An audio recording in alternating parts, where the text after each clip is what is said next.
The Winter's Tale by William Shakespeare. Dramatis Personae. Leontes, king of Sicilia. Thamilius, his son. Camillo, Sicilian lord. Antigonus, Sicilian lord. Cleomenes, Sicilian lord. Dion, Sicilian lord. Polixenes, king of Bohemia. Florizel, his son. Archidamus, a Bohemian lord. An old shepherd, reputed father of Perdita. Clown, his son. Autolycus, a rogue. A mariner. A jailer. Servant to the old shepherd. Other Sicilian lords. Sicilian gentlemen. Officers of a court of judicature. Hermione, queen to Leontes. Perdita, daughter to Leontes and Hermione. Paulina, wife to Antigonus. Amelia, a lady attending on the queen. Mopsa, shepherdess. Dorcas, shepherdess. Other ladies, attending on the queen. Lords, ladies, and attendants, satyrs for a dance. Shepherds, shepherdesses, guards, and sea. Time as chorus. Scene, sometimes in Sicilia, sometimes in Bohemia. Act 1. Scene 1. Sicilia. An antechamber in Leontes' palace. Enter Camillo and Archidamus. Archidamus. If you shall chance, Camillo, to visit Bohemia, on the like occasion whereon my services are now on foot, you shall see, as I have said, great difference betwixt our Bohemia and your Sicilia. Camillo. I think this coming summer the king of Sicilia means to pay Bohemia the visitation which he justly owes him. Archidamus. Wherein our entertainment shall shame us, we will be justified in our loves. For indeed, Camillo, beseech you, Archidamus. Verily, I speak it in the freedom of my knowledge. We cannot with such magnificence, in so rare I know not what to say. We will give you sleepy drinks, that your senses, unintelligent of our insufficience, may, though they cannot praise us, as little accuse us. Camillo. You pay a great deal too dear for what's given freely. Archidamus. Believe me, I speak as my understanding instructs me and as mine honesty puts it to utterance. Camillo. Cecilia cannot show himself overkind to Bohemia. They were trained together in their childhoods, and there rooted betwixt them then such an affection which cannot choose but branch now. Since their more mature dignities and royal necessities made separation of their society, their encounters, though not personal, have been royally attorneyed with interchange of gifts, letters, loving embassies, that they have seemed to be together though absent, shook hands, as over a vast, and embraced as it were from the ends of opposed winds. The heavens continue their loves. Archidamus. I think there is not in the world either malice or matter to alter it. You have an unspeakable comfort of your young Prince Mamilius. It is a gentleman of the greatest promise that ever came into my note. Camillo. I very well agree with you in the hopes of him. It is a gallant child, one that indeed physics the subject, makes old hearts fresh. They that went on crutches ere he was born desire yet their life to see him a man. Archidamus. Would they else be content to die? Camillo. Yes, if there were no other excuse why they should desire to live. Archidamus. If the king had no son, they would desire to live on crutches till he had one. Accent. Scene 2. The same. A room of state in the palace. Enter Leontes, Polixenes, Hermione, Mamilius, Camillo and attendants. Polixenes. 9 changes of the watery star hath been the shepherd's note, since we have left our throne without a burden. Time as long again would be filled up, my brother, with our thanks, and yet we should, for perpetuity, go hence in debt, and therefore, like a cipher, yet standing in rich place, I multiply with 1. We thank you. Many thousands more that go before it. Leontes. Stay your thanks a while, and pay them when you part. Polixenes. Sir, that's tomorrow. I am questioned by my fears, of what may chance or breed upon our absence, that may blow no sneaping winds at home, to make us say, this is put forth too truly. Besides, I have stayed to tire your royalty. Leontes. We are tougher, brother, than you can put us to tea. Polixenes. No longer stay. Leontes. 1 sevennight longer. Polixenes. Very sooth, tomorrow. Leontes. We'll part the time between us then, and in that I'll no gainsaying. Polixenes. Press me not, beseech you, so, there is no tongue that moves, none ith world, so soon as yours, could win me, so it should now, were there necessity in your request, although 'twere needful I denied it. My affairs do even drag me homeward, which to hinder were, in your love a whip to me, my stay to you a charge and trouble, to say both, farewell, our brother. Leontes. Tongue-tied our queen? Speak you? Hermione. I had thought, sir, to have held my peace until you had drawn oaths from him not to stay. You, sir, charge him too coldly. Tell him you are sure all in Bohemia is well. This satisfaction the bygone day proclaimed. Say this to him, he's beat from his best war. Leontes. Well said, Hermione. Hermione. To tell he longs to see his son was strong. But let him say so then, and let him go, but let him swear so, and he shall not stay, we'll thwack him hence with distaffs. To Polixenes. Yet of your royal presence I'll adventure the borrow of a week. When at Bohemia you take my lord, I'll give him my commission to let him there a month behind the jest prefixed for parting. Yet, good deed, Leontes, I love thee not a jar of clock behind what lady she her lord. You'll stay? Polixenes. No, madam. Hermione. Nay, but you will? Polixenes. I may not, verily. Hermione. Verily. You put me off with limber vows.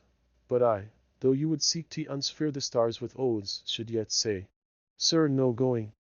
Verily, ye shall not go. A lady's verily is as potent as a lord's. Will go yet? Force me to keep you as a prisoner, not like a guest, so you shall pay your fees when you depart, and save your thanks. How say you? My prisoner or my guest? By your dread. Verily, one of them you shall be. Polixenes. Your guest then, madam. To be your prisoner should import offending, which is for me less easy to commit than you to punish. Hermione. Not your jailer then, but your kind hostess.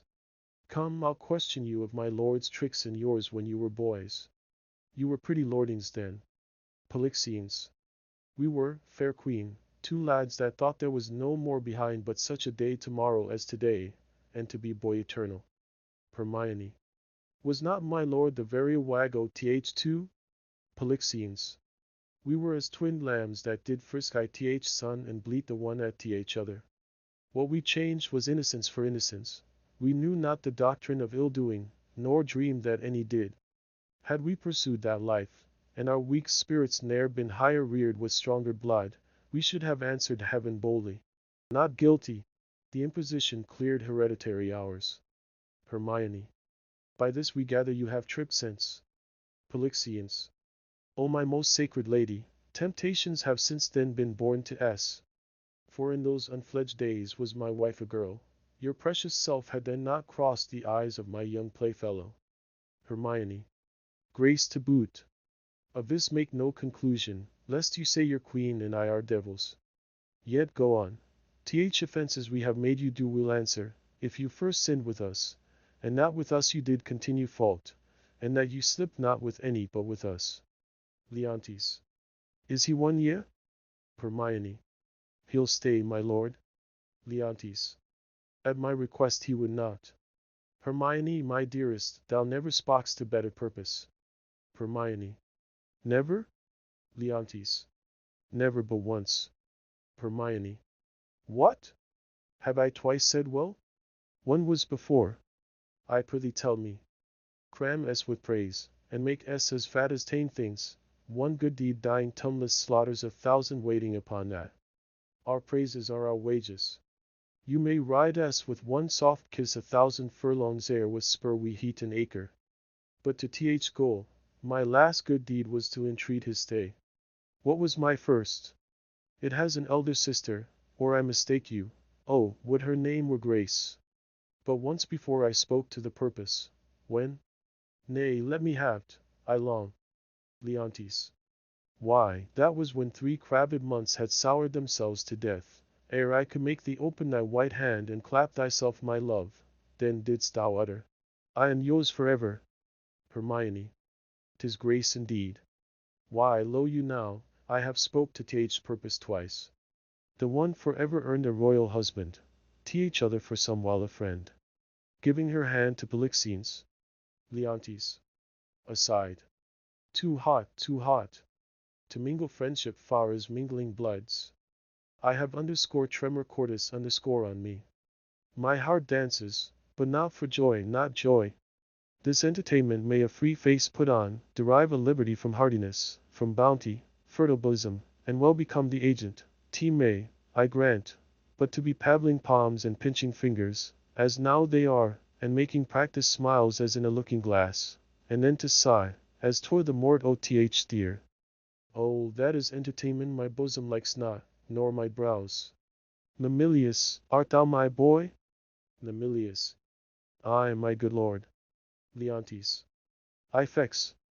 Why, that's my bawcock. What? Hast smutched thy nose? This aid is a copier of mine. Come, captain, we must be neat. Not neat, but cleanly, captain. And yet the steer, the heifer, and the calf are all called neat. Still virginaling upon his palm. How now, you wanton calf? Art thou my calf? Mamilius. Yes, if you will, my lord. Leontes. Thou wants a rough pash, and the shoots that I have to be full like me. Yet they say we are almost as like as eggs. Women say so, that will say anything. But were they false as ore-dyed blacks, as wind, as waters, false as dice are to be wished by one that fixes no bourne twixt his and mine, yet were it true to say this boy were like me. Come, sir page, look on me with your welkin eye, sweet villain. Most dearest. My collop. Can I damn, mate be? Affection.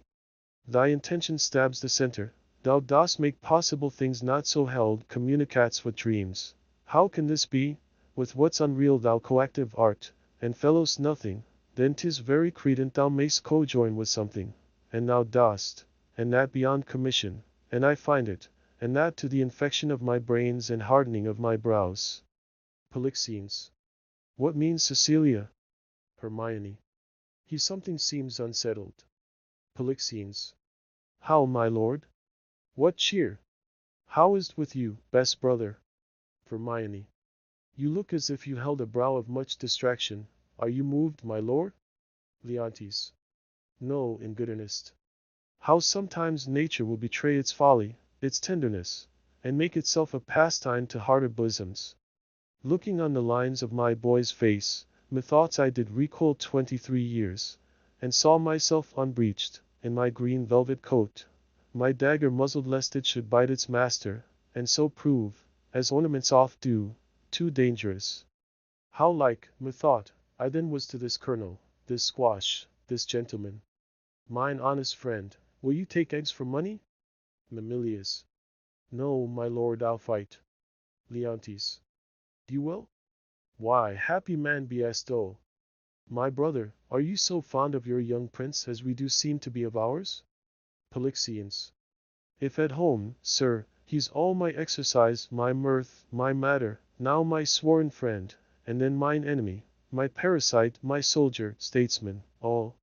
He makes a July's day short as December, and with his varying childness cures in me thoughts that would thick my blood. Leontes. So stands the squire officed with me. We two will walk, my lord, and leave you to your graver steps.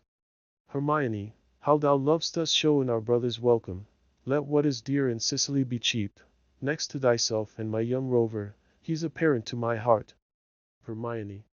If you would seek us, we are yours at the garden. Shall S attend you there? Leontes. To your own bents dispose you, you'll be found, be you beneath the sky. Aside. I am angling now, though you perceive me not how I give line. Go to you, go to. How she holds up the neb, the bill to him, and arms her with the boldness of a wife to her allowing husband. Exeunt Polixenes, Hermione and attendants. Gone already. Inch thick, knee deep, overhead and ears a fourth one. Go, play, boy, play. Grandmother plays, and I play too, but so disgraced a part, whose issue will hiss me to my grave, contempt and clamor will be mine now. Go, play, boy, play. There have been, or I am much deceived, cuckolds ere now, and many a man there is, even at this present, now while I speak this, holds his wife by th arm, that little thinks she has been sluiced in absence, and his pond fished by his next neighbor, by Sir Smile, his neighbor. Nay, there's comfort in tea, whiles other men have gates, and those gates opened, as mine, against their will. Should all despair that hath revolted wives, the tenth of mankind would hang themselves. Physic for there's none, it is a body planet, that will strike where 'tis predominant, and 'tis powerful, think it, from east, west, north, and south. Be it concluded, no barricado for a billy. Note, it will let in and out the enemy with bag and baggage. Many thousand of us have the disease, and feel not dot. How now, boy? Nemilius. I am like you, they say. Leontes. Why, that's some comfort. What? Camillo there? Camillo. Ay, my good lord. Leontes. Go play, Mamilius. Thou art an honest man. Exit Mamilius.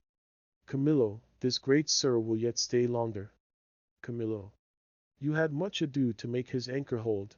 When you cast out, it still came home. Leontes. Didst note it? Camillo. He would not stay at your petitions. Made his business more material. Leontes. Didst perceive it? Aside. They're here with me already, whispering, rounding. Cecilia is a so forth. 'Tis far gone when I shall gust at last. How came, Camillo, that he did stay? Camillo. At the good queen's entreaty. Leontes. At the queen's beat, good, should be pertinent, but so it is not. Was this taken by any understanding putty but thine? For thy conceit is soaking, will draw in more than the common blocks. Not noted is, but of the finer natures? By some severals of headpiece extraordinary? Lower messes perchance are to this business purblind? Say. Camillo. Business, my lord? I think most understand Bohemia stays here longer. Leontes. Tant. Camillo. Stays here longer. Leontes. Ay, but why? Camillo. To satisfy your highness, and the entreaties of our most gracious mistress. Leontes. Satisfy? Th entreaties of your mistress? Satisfy? Let that suffice. I have trusted thee, Camillo, with all the nearest things to my heart, as well my chamber councils, wherein, priest-like, thou hast cleansed my bosom, I from thee departed thy penitent reformed. But we have been deceived in thy integrity, deceived in that which seems so. Camillo. Be it forbid, my lord. Leontes. To bide upon't, thou art not honest, or, if thou inclinst that way, thou art a coward, which hawks his honesty behind, restraining from course required, or else thou must be counted a servant grafted in my serious trust, and therein negligent, or else a fool that sayest the gain played home, the rich stake drawn, and taxed it all for jest. Camillo. My gracious lord, I may be negligent, foolish, and fearful. In every one of these no man is free, but that his negligence, his folly, fear, among the infinite doings of the world, sometime puts forth. In your affairs, my lord, if ever I were wilful negligent, it was my folly; if industriously I played the fool, it was my negligence, not weighing well the end; if ever fearful to do a thing, where I the issue doubted, whereof the execution did cry out against the non-performance, 'twas a fear which oft affects the wisest. These, my lord, are such allowed infirmities that honesty is never free of. But beseech your grace, be plainer with me, let me know my trespass by its own visage. If I then deny it, 'tis none of mine. Leontes. How not you seen, Camillo? But that's passed out, you have, or your eye-glass is thicker than a cuckold's horn, or heard? For, to a vision so apparent, rumor cannot be mute, or thought? For cogitation resides not in that man that does not think, my wife is slippery? If thou wilt confess, or else be impudently negative, to have nor eyes nor ears nor thought, then say my wife's a hobby horse, deserves a name as rank as any flax wench that puts to before her troth plight, say't and justify't. Camillo. I would not be a stander by to hear my sovereign mistress clouded so, without my present vengeance taken. Shew my heart, you never spoke what did become you less than this, which to reiterate were sin as deep as that though true. Leontes. Is whispering nothing? Is leaning cheek to cheek? Is meeting noses? Kissing with inside lip? Stopping the career of laughter with a sigh? A note infallible of breaking honesty? Horsing foot on foot? Skulking in corners? Wishing clocks more swift?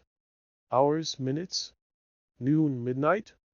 And all eyes blind with the pen and web, but there's only, that would unseen be wicked? Is this nothing?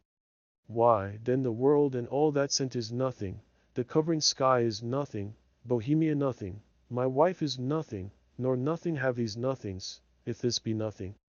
Camillo. Good my lord, be cured of this diseased opinion, and betimes, for 'tis most dangerous. Leontes. Say it be, 'tis true. Camillo. No, no, my lord. Leontes. It is. You lie, you lie. I say thou liest, Camillo, and I hate thee, pronounce thee a gross lout, a mindless slave, or else a hovering temporizer that canst with thine eyes at once see good and evil, inclining to them both. Were my wife's liver infected as her life, she would not live the running of one glass. Camillo. Who does infect her? Leontes. Why, he that wears her like her medal, hanging about his neck, Bohemia, who, if I had servants true about me, that bear eyes to see alike mine honor as their profits, their own particular thrifts, they would do that which should undo more doing. I, and now, his cupbearer, whom I from meaner form have benched and reared to worship, who may see plainly as heaven sees earth and earth sees heaven, how I am galled, mightst bespice a cup, to give mine enemy a lasting wake, which draught to me were cordial. Camillo. Sir, my lord, I could do this, and that with no rash potion, but with a lingering dram, that should not work maliciously like poison. But I cannot believe this crack to be in my dread mistress, so sovereignly being honorable. I have loved thee, Leontes. Make that thy question, and go rot. Dost think I am so muddy, so unsettled, to appoint myself in this vexation, sully the purity and whiteness of my sheets, which to preserve is sleep, which being spotted as goads, thorns, nettles, tails of wasps, give scandal to the blood oth prince, my son, who I do think is mine, and love as mine, without right moving tit? Would I do this? Could man so blench? Camillo. I must believe you, sir, I do, and will fetch off Bohemia for't, provided that, when he's removed, your highness will take again your queen as yours at first, even for your son's sake, and thereby for sealing the injury of tongues and courts and kingdoms known and allied to yours. Leontes. Thou dost advise me even so as I mine own course have set down, I'll give no blemish to her honor, none. Camillo. My lord, go then, and with a countenance as clear as friendship wears at feasts, keep with Bohemia and with your queen. I am his cupbearer. If from me he have wholesome beverage, account me not your servant. Leontes. This is all, do't, and thou hast the one half of my heart, do not, thou splitst thine own. Camillo. I'll do't, my lord. Leontes. I will seem friendly, as thou hast advised me. Exit. Camillo. O miserable lady! But for me, what case stand I in? I must be the poisoner of good Polixenes, and my ground to do't is the obedience to a master, one who, in rebellion with himself, will have all that are his so too. To do this deed, promotion follows. If I could find example of thousands that had struck anointed kings and flourished after, I.e. not do't. But since nor brass, nor stone, nor parchment, bears not one, let villainy itself forswear't. I must forsake the court, to do't, or no, is certain to me a breakneck. Happy star reign now. Here comes Bohemia. Enter Polixenes. Polixenes. This is strange. Methinks my favor here begins to warp. Not speak? Good day, Camillo. Camillo. Hail, most royal sir. Polixenes. What is the news ith court? Camillo. None rare, my lord. Polixenes. The king hath on him such a countenance, as he had lost some province, and a region loved as he loves himself. Even now I met him with customary compliment, when he, wafting his eyes to the contrary, and falling a lip of much contempt, speeds from me, and so leaves me to consider what is breeding that changes thus his manners. Camillo. I dare not know, my lord. Polixenes. How dare not? Do not? Thee know, and dare not? Be intelligent to me? 'Tis thereabouts. For, to yourself, what you do know, you must, and cannot say you dare not.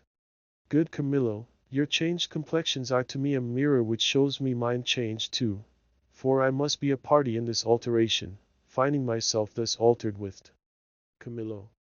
There is a sickness which puts some of us in distemper, but I cannot name the disease, and it is caught of you that yet are well. Polixenes. How caught of me? Make me not sighted like the basilisk. I have looked on thousands who have sped the better by my regard, but killed none so. Camillo, as you are certainly a gentleman, thereto clerk-like, experience, which no less adorns our gentry than our parents' noble names, in whose success we are gentle, I beseech you, if you know aught which does behove my knowledge thereof to be informed, and prison not in ignorant concealment. Camillo. I may not answer. Polixenes. A sickness caught of me, and yet I well? I must be answered. Dost thou hear, Camillo, I conjure thee, by all the parts of man which honor does acknowledge, whereof the least is not this suit of mine, that thou declare what incidency thou dost guess of harm is creeping toward me, how far off, how near, which way to be prevented, if to be, if not, how best to bear it. Camillo. Sir, I will tell you, since I am charged in honor, and by him that I think honorable. Therefore mark my counsel, which must be even as swiftly followed as I mean to utter it, or both yourself and thee cry lost, and so good night. Polixenes. On did Camillo. Camillo. I am appointed him to murder you. Polixenes. By whom, Camillo? Camillo. By the king. Polixenes. So what? Camillo. He thinks, nay, with all confidence he swears, as he had seen or been an instrument to vice you to it, that you have touched his queen forbiddenly. Polixenes. Oh, then my best blood turned to an infected jelly, and my name be yoked with his that did betray the best. Turn then my freshest reputation to a savor that may strike the dullest nostril where I arrive, and my approach be shunned, nay, hated too, worse than the greatest infection that e'er was heard or read. Camillo. Swear his thought over by each particular star in heaven and by all their influences. You may as well forbid the sea for to obey the moon as or by oath remove or counsel shake the fabric of his folly, whose foundation is piled upon his faith, and will continue the standing of his body. Polixenes. How should this grow? Camillo. I know not, but I am sure 'tis safer to avoid what's grown than question how 'tis born. If therefore you dare trust my honesty, that lies enclosed in this trunk, which he shall bear along impawned, away tonight. Your followers I will whisper to the business, and will by twos and threes, at several posterns, clear the Moth city. For myself, I'll put my fortunes to your service, which are here by this discovery lost. Be not uncertain, for by the honor of my parents I have uttered truth, which if you seek to prove, I dare not stand by, nor shall you be safer than one condemned by the king's own mouth, thereon his execution sworn. Polixenes. I do believe thee. I saw his heart in his face. Give me thy hand, be pilot to me, and thy places shall still neighbor mine. My ships are ready, and my people did expect my hence departure 2 days ago. This jealousy is for a precious creature, as she's rare, must it be great, and, as his person's mighty, must it be violent, and as he does conceive he is dishonored by a man which ever professed to him, why, his revenges must in that be made more bitter. Fear o'ershadows me. Good expedition be my friend, and comfort the gracious queen, part of his theme, but nothing of his ill-timed suspicion. Come, Camillo, I will respect thee as a father if thou bearest my life off hence. Let us avoid. Camillo. It is in mine authority to command the keys of all the posterns. Please your highness to take the urgent hour. Come, sir, away. Exeunt. Act 2. Scene 1. Cecilia. A room in the palace. Enter Hermione, Mamillius, and ladies. Hermione. Take the boy to you. He so troubles me, 'tis past enduring. First Lady. Come, my gracious lord, shall I be your playfellow? Mamillius. No, I'll none of you. First Lady. Why, my sweet lord? Namilius. You'll kiss me hard, and speak to me as if I were a baby still. I love you better. Second lady. And why so, my lord? Namilius. Not for because your brows are blacker, yet black brows, they say, become some women best, so that there be not too much hair there, but in a semicircle or a half-moon made with a pen. Second lady. Who taught this? Namilius. I learned it out of women's faces. Pray now, what color are your eyebrows? First lady. Blue, my lord. Mamilius. Nay, that's a mock. I have seen a lady's nose that has been blue, but not her eyebrows. First lady. Hark ye, the queen your mother rounds apace. We shall present our services to a fine new prince one of these days, and then you'd wanton with us, if we would have you. Second lady. She is spread of late into a goodly bulk, good time encounter her. Hermione. What wisdom stirs amongst you?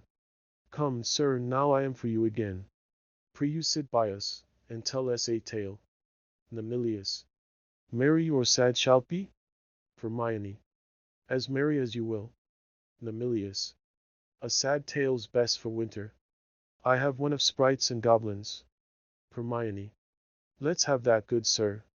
Come on, sit down. Come on, and do your best to frighten me with your sprites. You're powerful at it. Namilius. There was a man, Hermione. Nay, come, sit down, then on. Mamilius. Dwelt by a churchyard. I will tell it softly, yon crickets shall not hear it. Hermione. Come on then, and give me in mine ear. Enter Leontes, Antigonus, lords and guards. Leontes. Was he met there? His train? Camillo was him? First Lord. Behind the tuft of pines I met them, never saw I men scour so on their way. I eyed them even to their ships. Leontes. How blessed am I in my just censure, in my true opinion! Alack, for lesser knowledge! How accursed in being so blessed! There may be in the cup a spider steeped, and one may drink, depart, and yet partake no venom, for his knowledge is not infected. But if one present th abhorred ingredient to his eye, make known how he have drunk, he cracks his gorge, his sides, with violent hefts. I have drunk, and seen the spider. Camillo was his help in this, his pander. There is a plot against my life, my crown, all's true that is mistrusted. That false villain whom I employed, was pre-employed by him. He has discovered my design, and I remain a pinched thing, yea, a very trick for them to play a will. How came the postern so easily open? First Lord.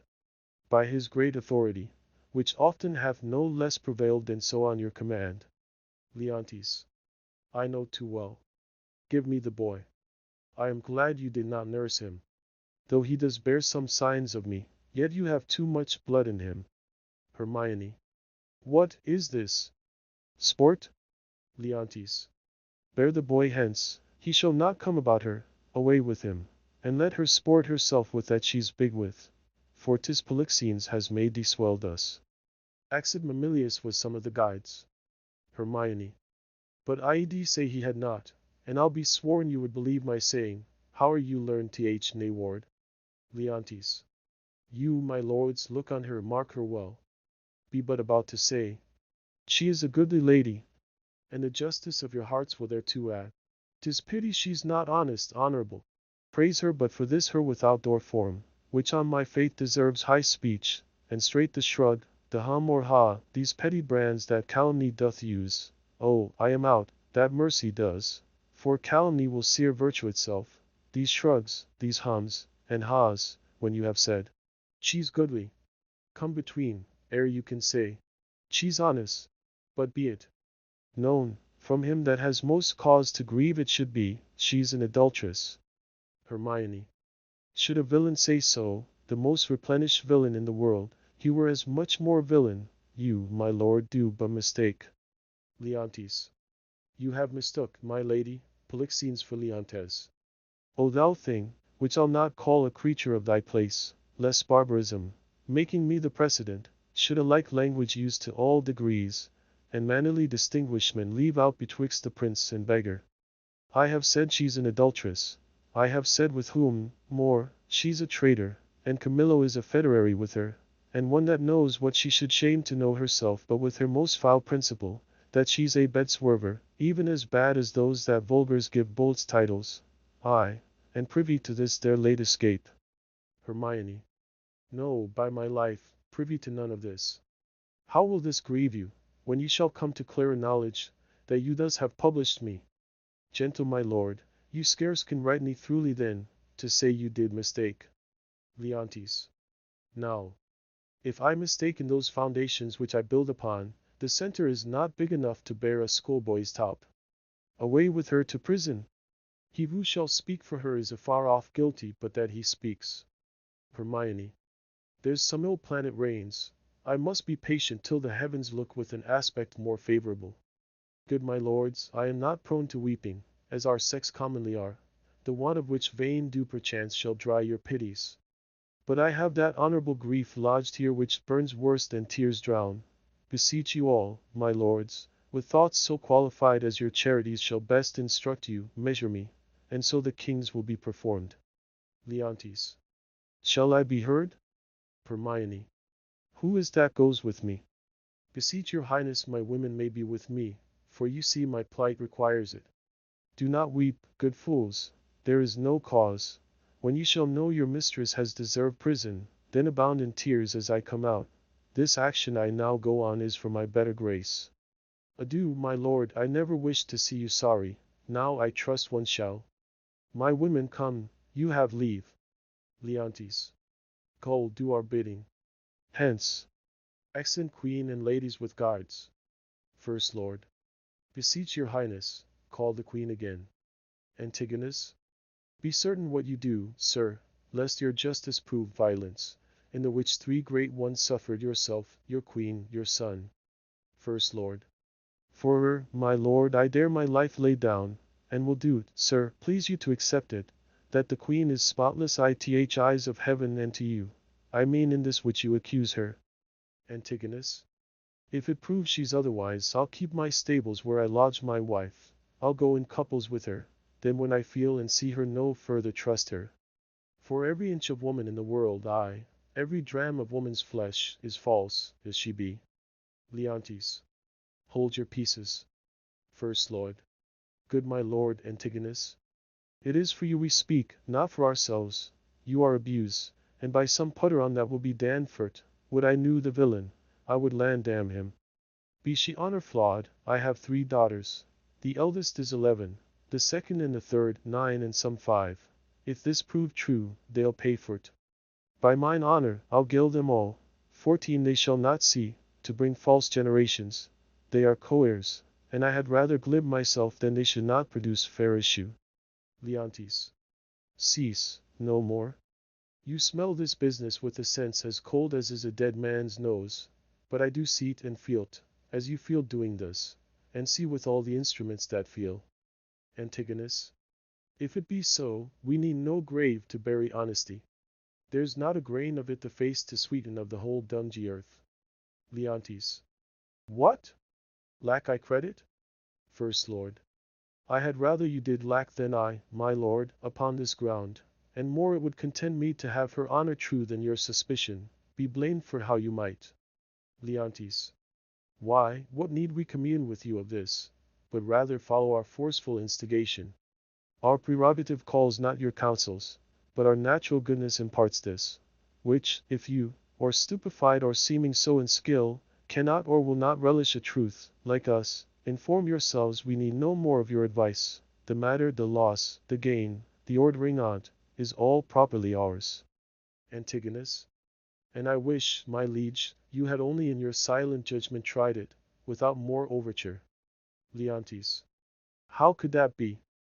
Either thou art most ignorant by age, or thou wert born a fool. Camillo's flight, added to their familiarity, which was as gross as ever touched conjecture, that lacked sight only, not for approbation but only seeing, all other circumstances made up to th deed, doth push on this proceeding. Yet, for a greater confirmation, for in an act of this importance, 'twere most piteous to be wild, I have dispatched in post to sacred Delphos, to Apollo's temple, Cleomenes and Dion, whom you know of stuff sufficiency, Now from the oracle they will bring all, whose spiritual counsel shall stop or spur me. Have I done well? First Lord.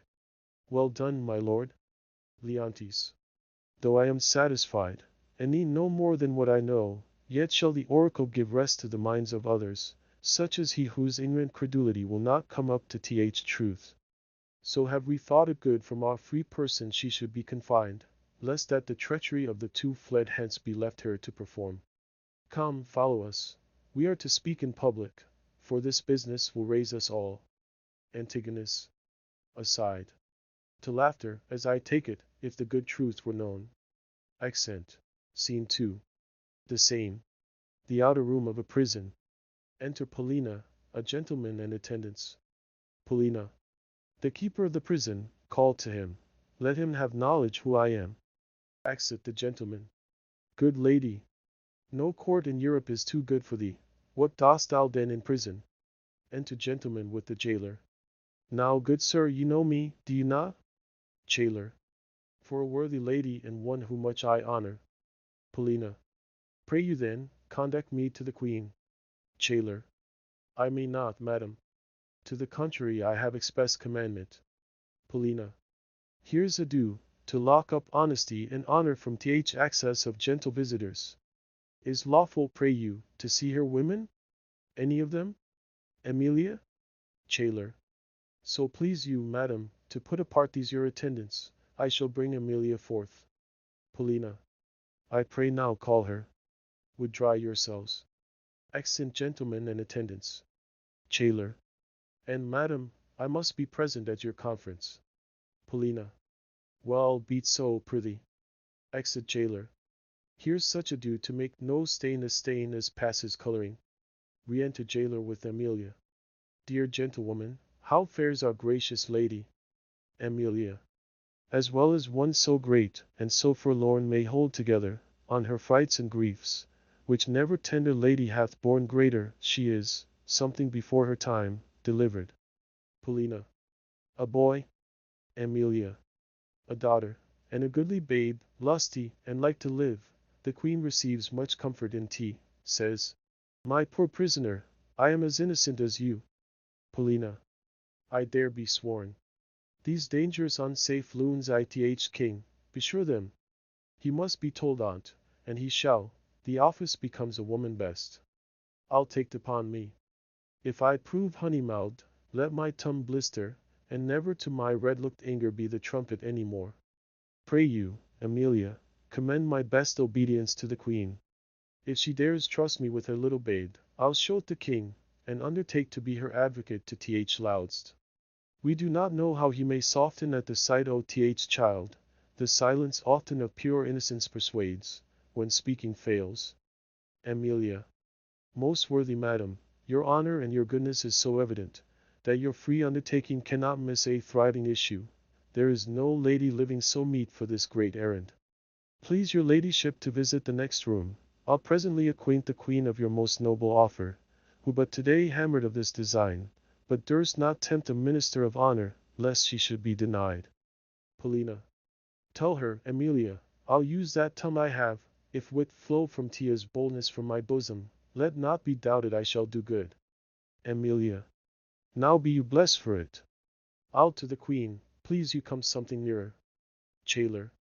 Madam, if 't please the queen to send the babe, I know not what I shall incur to pass it, having no warrant. Paulina. You need not fear it, sir, this child was prisoner to the womb, and is, by law and process of great nature thence freed and enfranchised, not a party to the anger of the king, nor guilty of, if any be, the trespass of the queen. Jailer. I do believe it. Paulina. Do not you fear, upon mine honor, I will stand betwixt you and danger. Accent. Scene 3. The same. A room in the palace. Enter Leontes, Antigonus, lords and other attendants. Leontes. Nor night nor day no rest, it is but weakness to bear the matter thus, mere weakness. If the cause were not in being, part oth cause, she adulteress. For the harlot king is quite beyond mine arm, out of the blank and level of my brain, plot proof. But she I can hook to me. Say that she were gone, given to the fire, a moiety of my rest might come to me again. Who's there? First attendant. My lord. Leontes. How does the boy? First attendant. He took good rest tonight. 'Tis hoped his sickness is discharged. Leontes. To see his nobleness, conceiving the dishonor of his mother. He straight declined, drooped, took it deeply, fastened and fixed the shame on in himself, threw off his spirit, his appetite, his sleep, and downright languished. Leave me solely, go, see how he fares. Exit first attendant. Sigh, sigh.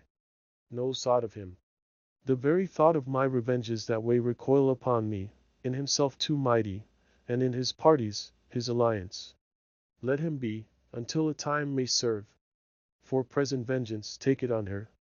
Camillo and Polixenes laugh at me, make their pastime at my sorrow. They should not laugh if I could reach them, nor shall she, within my power. Enter Paulina carrying a baby, with Antigonus, lords and servants. First Lord. You must not enter. Paulina. Nay, rather, good my lords, be second to me. Fear you his tyrannous passion more, alas, than the queen's life? A gracious innocent soul, more free than he is jealous. Antigonus. That's enough. Servant. Madam, he hath not supped tonight, commanded none should come at him. Paulina. Not so hot, good sir, I come to bring him sleep. 'Tis such as you, that creep like shadows by him, and do sigh at each his needless heavings, such as you nourish the cause of his awaking. I do come with words as medicinal as true, honest as either, to purge him of that humor that presses him from sleep. Leontes. What noise there, ho? Paulina. No noise, my lord, but needful conference about some gossips for your highness. Leontes. How? Away with that audacious lady.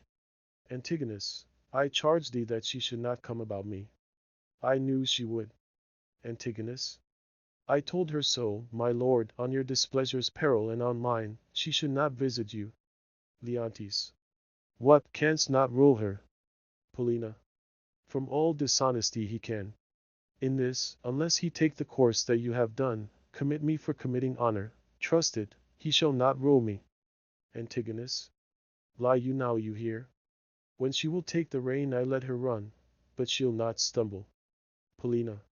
Good my liege, I come, and I beseech you hear me, who professes myself your loyal servant, your physician, your most obedient counselor, yet that dares less appear so, in comforting your evils, than such as most seem yours. I say I come from your good queen. Leontes. Good queen. Paulina. Good queen, my lord, good queen, I say, good queen, and would by combat make her good, so were I a man, the worst about you. Leontes. Force her hence. Paulina. Let him that makes but trifles of his eyes first hand me, on mine own accord I'll off, but first I'll do my errand. The good queen, for she is good, hath brought you forth a daughter, here 'tis, commends it to your blessing. Laying down the child. Leontes. Out. A mankind witch. Hence with her, out o door, a most intelligencing boy. Paulina. Not so. I am as ignorant in that as you in so entitling me, and no less honest than you are mad, which is enough, I'll warrant, as this world goes, to pass for honest. Leontes. Traitors. Will you not push her out? To Antigonus. Give her the bastard, thou dotard. Thou art woman tired, unroosted by thy dame Parlet here. Take up the bastard, take up, I say, give to thy crone. Paulina. Forever unvenerable be thy hands, if thou taxed up the princess by that forced baseness which he has put upon tea. Leontes. He dreads his wife. Paulina. So I would you did, then 'twere past all doubt you'd call your children yours. Leontes. A nest of traitors. Antigonus. I am none, by this good light. Paulina. Nor I, nor any but one that's here, and that's himself. For he the sacred honor of himself, his queens, his hopeful sons, his babes, betrays to slander, whose sting is sharper than the swords, and will not, for, as the case now stands, it is a curse he cannot be compelled to, once remove the root of his opinion, which is rotten as ever oak or stone was sound. Leontes. a cow lad of boundless tongue, who late hath beat her husband, and now baits me. This brat is none of mine, it is the issue of Polixenes. Hence with it, and together with the dam commit them to the fire. Paulina. It is yours, and might we lay th old proverb to your charge, so like you 'tis the worse.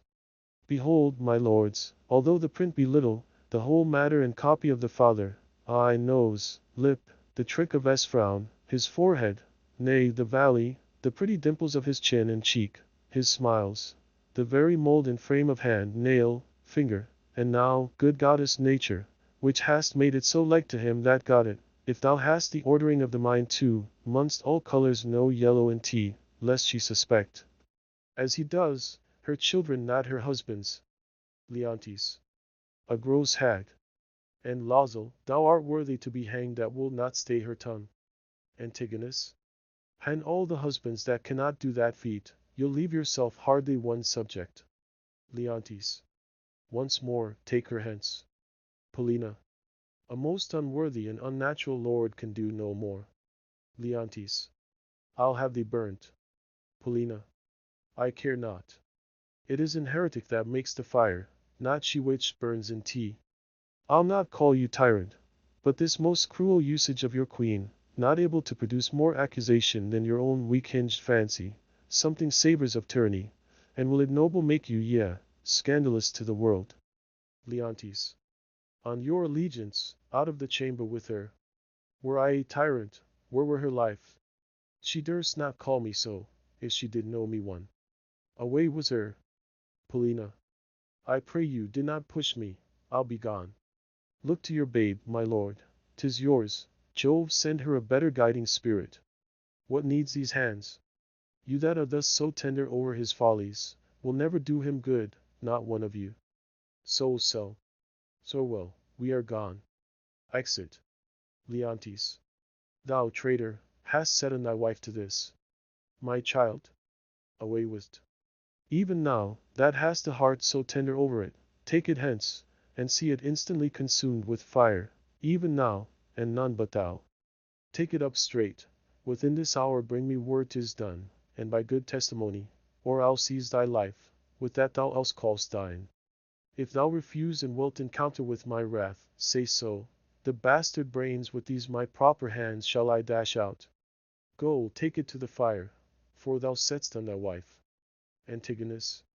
I did not, sir, these lords, my noble fellows, if they please, can clear me in tea. Lords we can, my royal liege, he is not guilty of her coming hither. Leontes. You liars all. First Lord. Beseech your highness, give us better credit, we have always truly served you, and beseech so to esteem of us. And on our knees we beg, as recompense of our dear services past and to come, that you do change this purpose, which being so horrible, so bloody, must lead on to some foul issue. We all kneel. Leontes. I am a feather for each wind that blows. Shall I live on to see this bastard kneel and call me father? Better burn it now than curse it then. But be it, let it live. It shall not neither. To Antigonus. You, sir, come you hither, you that have been so tenderly officious with Lady Marjorie, your midwife, there, to save this bastard's life, for 'tis a bastard, so sure as this beard's grey. What will you adventure to save this brat's life? Antigonus. Anything, my lord, that my ability may undergo, and nobleness impose, at least thus much, I'll pawn the little blood which I have left to save the innocent. Anything possible. Leontes. It shall be possible. Swear by this sword thou wilt perform my bidding. Antigonus. I will, my lord.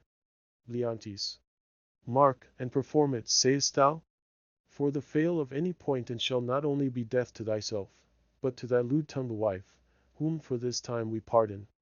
We enjoin thee, as thou art liegeman to us, that thou carry this female bastard hence, and that thou bear it to some remote and desert place, quite out of our dominions, and that there thou leave it, without more mercy, to it own protection and favour of the climate. As by strange fortune it came to us, I do in justice charge thee, on thy soul's peril and thy body's torture, that thou commend it strangely to some place where chance may nurse or end it. Take it up. Antigonus. I swear to do this, though a present death had been more merciful. Come on, poor babe, some powerful spirit instruct the kites and ravens to be thy nurses. Wolves and bears, they say, casting their savageness aside, have done like offices of pity. Sir, be prosperous in more than this deed does require, and blessing against this cruelty. Fight on thy side, poor thing, condemned to loss. Exit with the child. Leontes. No, I'll not rear another's issue. Enter a servant. Servant. Please your highness, posts from those you sent to th Oracle are come an hour since. Cleomenes and Dion, being well arrived from Delphos, are both landed, hasting to th court. First Lord. So please you, sir, their speed hath been beyond account. Leontes. 23 days they have been absent. 'Tis good speed, foretells the great Apollo suddenly will have the truth of this appear. Prepare you, lords, summon a session, that we may arraign our most disloyal lady, for, as she hath been publicly accused, so shall she have a just and open trial. While she lives, my heart will be a burden to me. Leave me, and think upon my bidding. Accent. Act 3. Scene 1. Cecilia. A street in some town. Enter Cleomenes and Dion.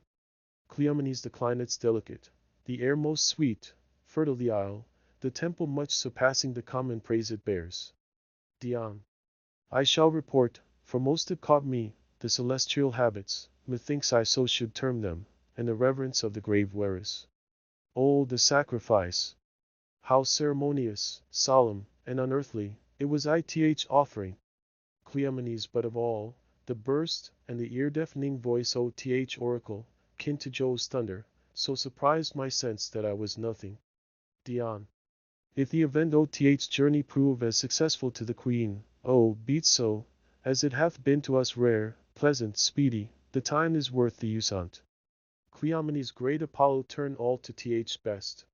These proclamations, so forcing faults upon Hermione, I little like. Dion. The violent carriage of it will clear or end the business, when the oracle, thus by Apollo's great divine sealed up, shall the contents discover, something rare even then will rush to knowledge. Gal. Fresh horses. And gracious be the issue. Accent. Scene 2. The same. A court of justice. Enter Leontes, lords and officers appear, properly seated. Leontes. This sessions, to our great grief we pronounce, even pushes gainst our heart.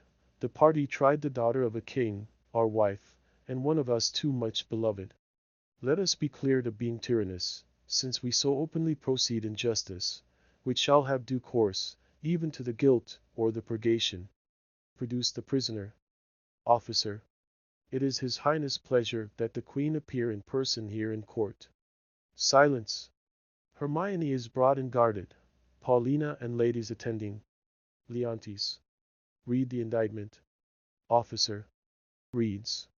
Hermione, queen to the worthy Leontes, king of Sicilia, thou art here accused and arraigned of high treason, in committing adultery with Polixenes, king of Bohemia, and conspiring with Camillo to take away the life of our sovereign lord the king, thy royal husband, the pretence whereof being by circumstances partly laid open, thou, Hermione, contrary to the faith and allegiance of a true subject, didst counsel and aid them, for their better safety, to fly away by night.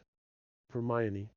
Since what I am to say must be but that which contradicts my accusation, and the testimony on my part no other but what comes from myself, it shall scarce move me to say, not guilty. Mine integrity, being counted falsehood, shall, as I express it, be so received. But thus, if powers divine behold our human actions, as they do, I doubt not then, but innocence shall make false accusation blush, and tourney tremble at patience. You, my lord, best know, who least will seem to do so, my past life hath been as continent, as chaste, as true, as I am now unhappy, which is more than history can pattern, though devised and played to take spectators. For behold me, a fellow of the royal bed, which o a moiety of the throne, a great king's daughter, the mother to a hopeful prince, here standing to prate and talk for life and honor for who please to come and hear. For life, I prize it as I weigh grief, which I would spare. For honor, 'tis a derivative from me to mine, and only that I stand for.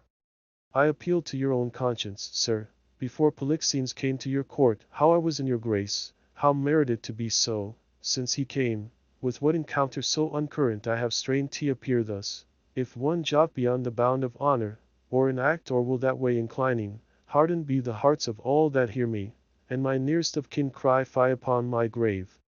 Leontes. I ne'er heard yet that any of these bolder vices wanted less impudence to gainsay what they did than to perform it first. Hermione. That's true enough, though 'tis a saying, sir, not due to me. Leontes. You will not own it. Hermione. More than mistress of which comes to me in name of fault, I must not at all acknowledge.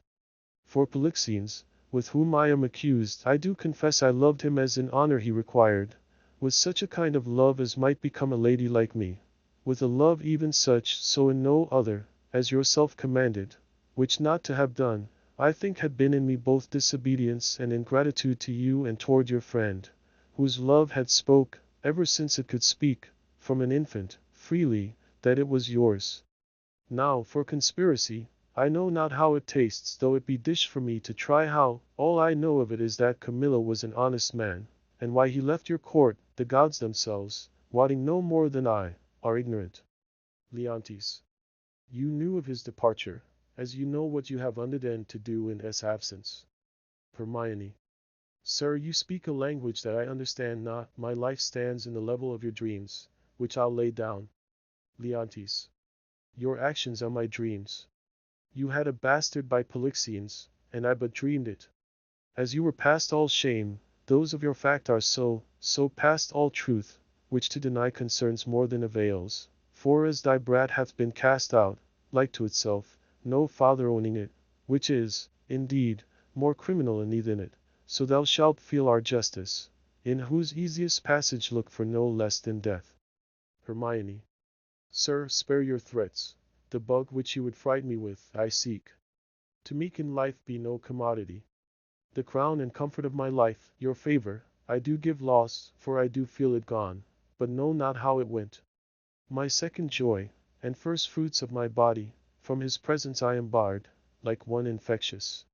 My third comfort, starred most unluckily, is from my breast, the innocent milk in its most innocent mouth, haled out to murder, myself on every post proclaimed as trumpet, with a modest hatred the childbed privilege denied, which longs to women of all fashion. Lastly, hurried here to this place, ith open air, before I have got strength of limit.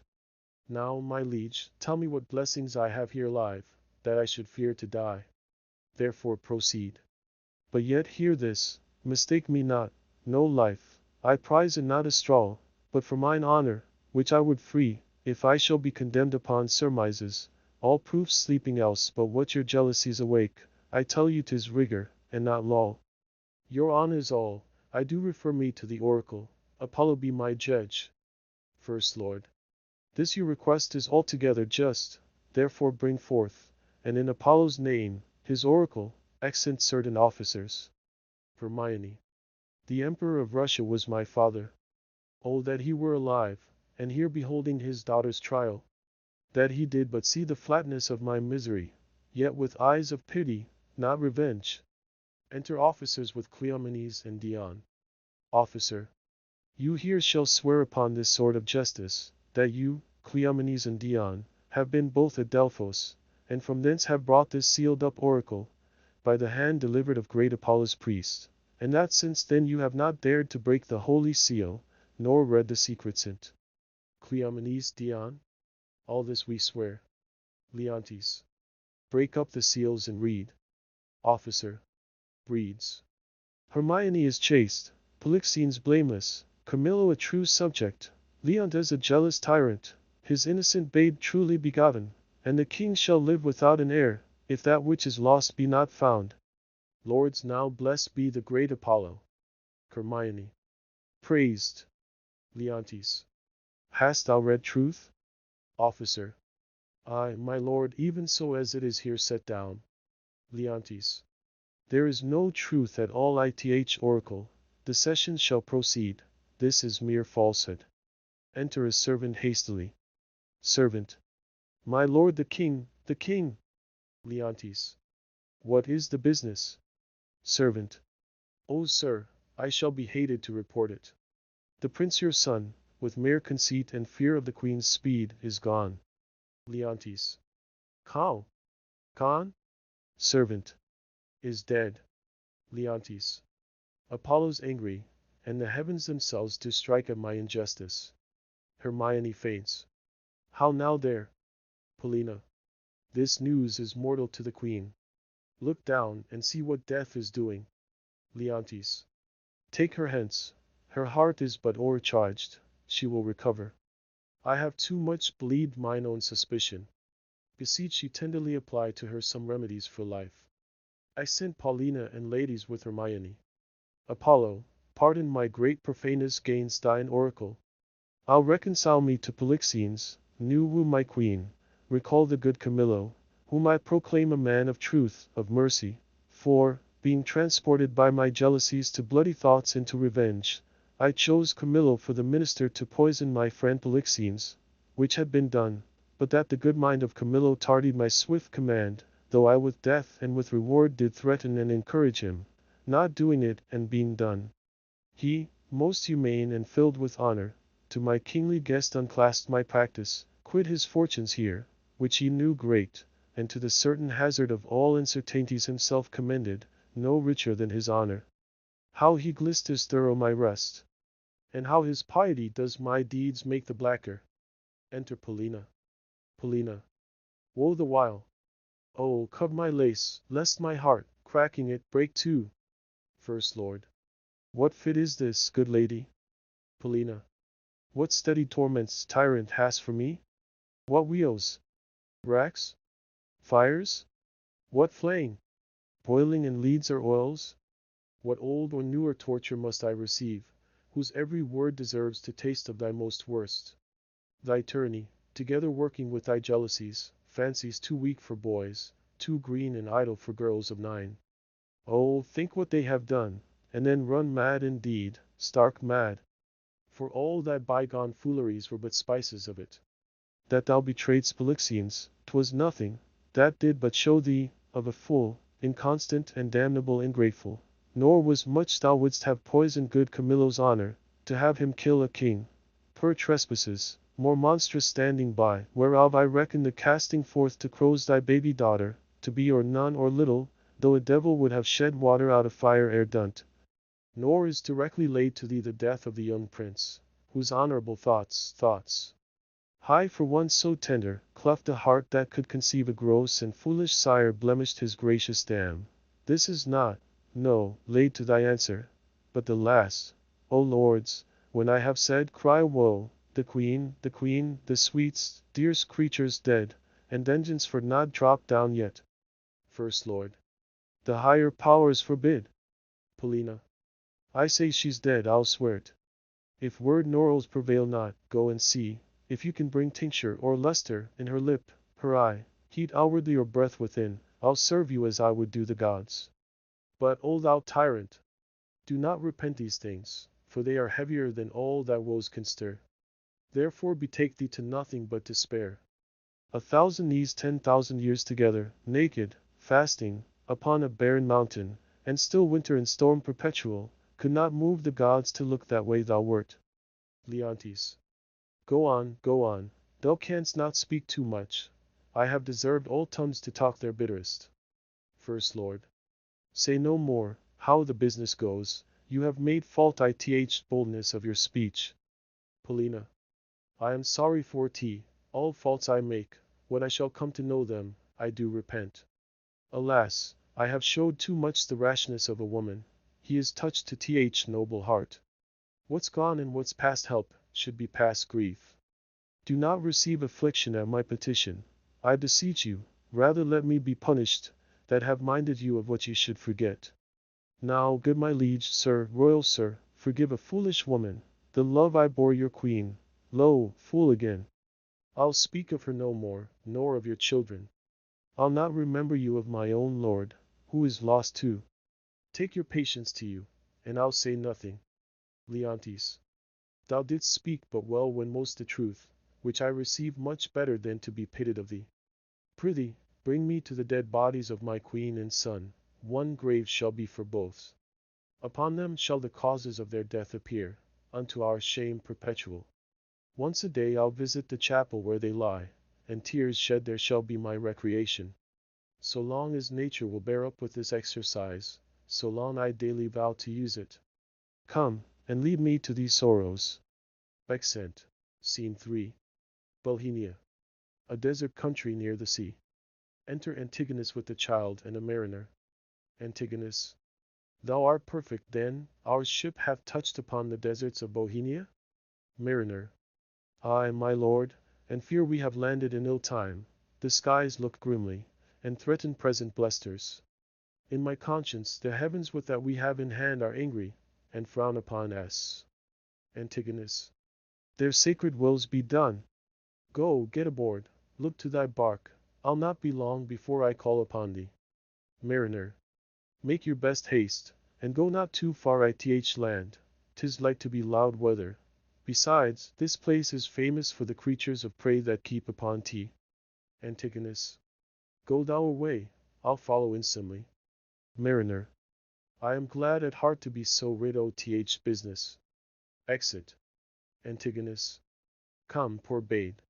I have heard, but not believed, the spirits of the dead may walk again. If such thing be, thy mother appeared to me last night, for ne'er was dreamed so like a waking. To me comes a creature, sometimes her head on one side, some another. I never saw a vessel of like sorrow, so filled and so becoming, in pure white robes, like very sanctity. She did approach my cabin where I lay, thrice bowed before me, and gasping to begin some speech, her eyes became two spouts. The fury spent, anon did this break from her.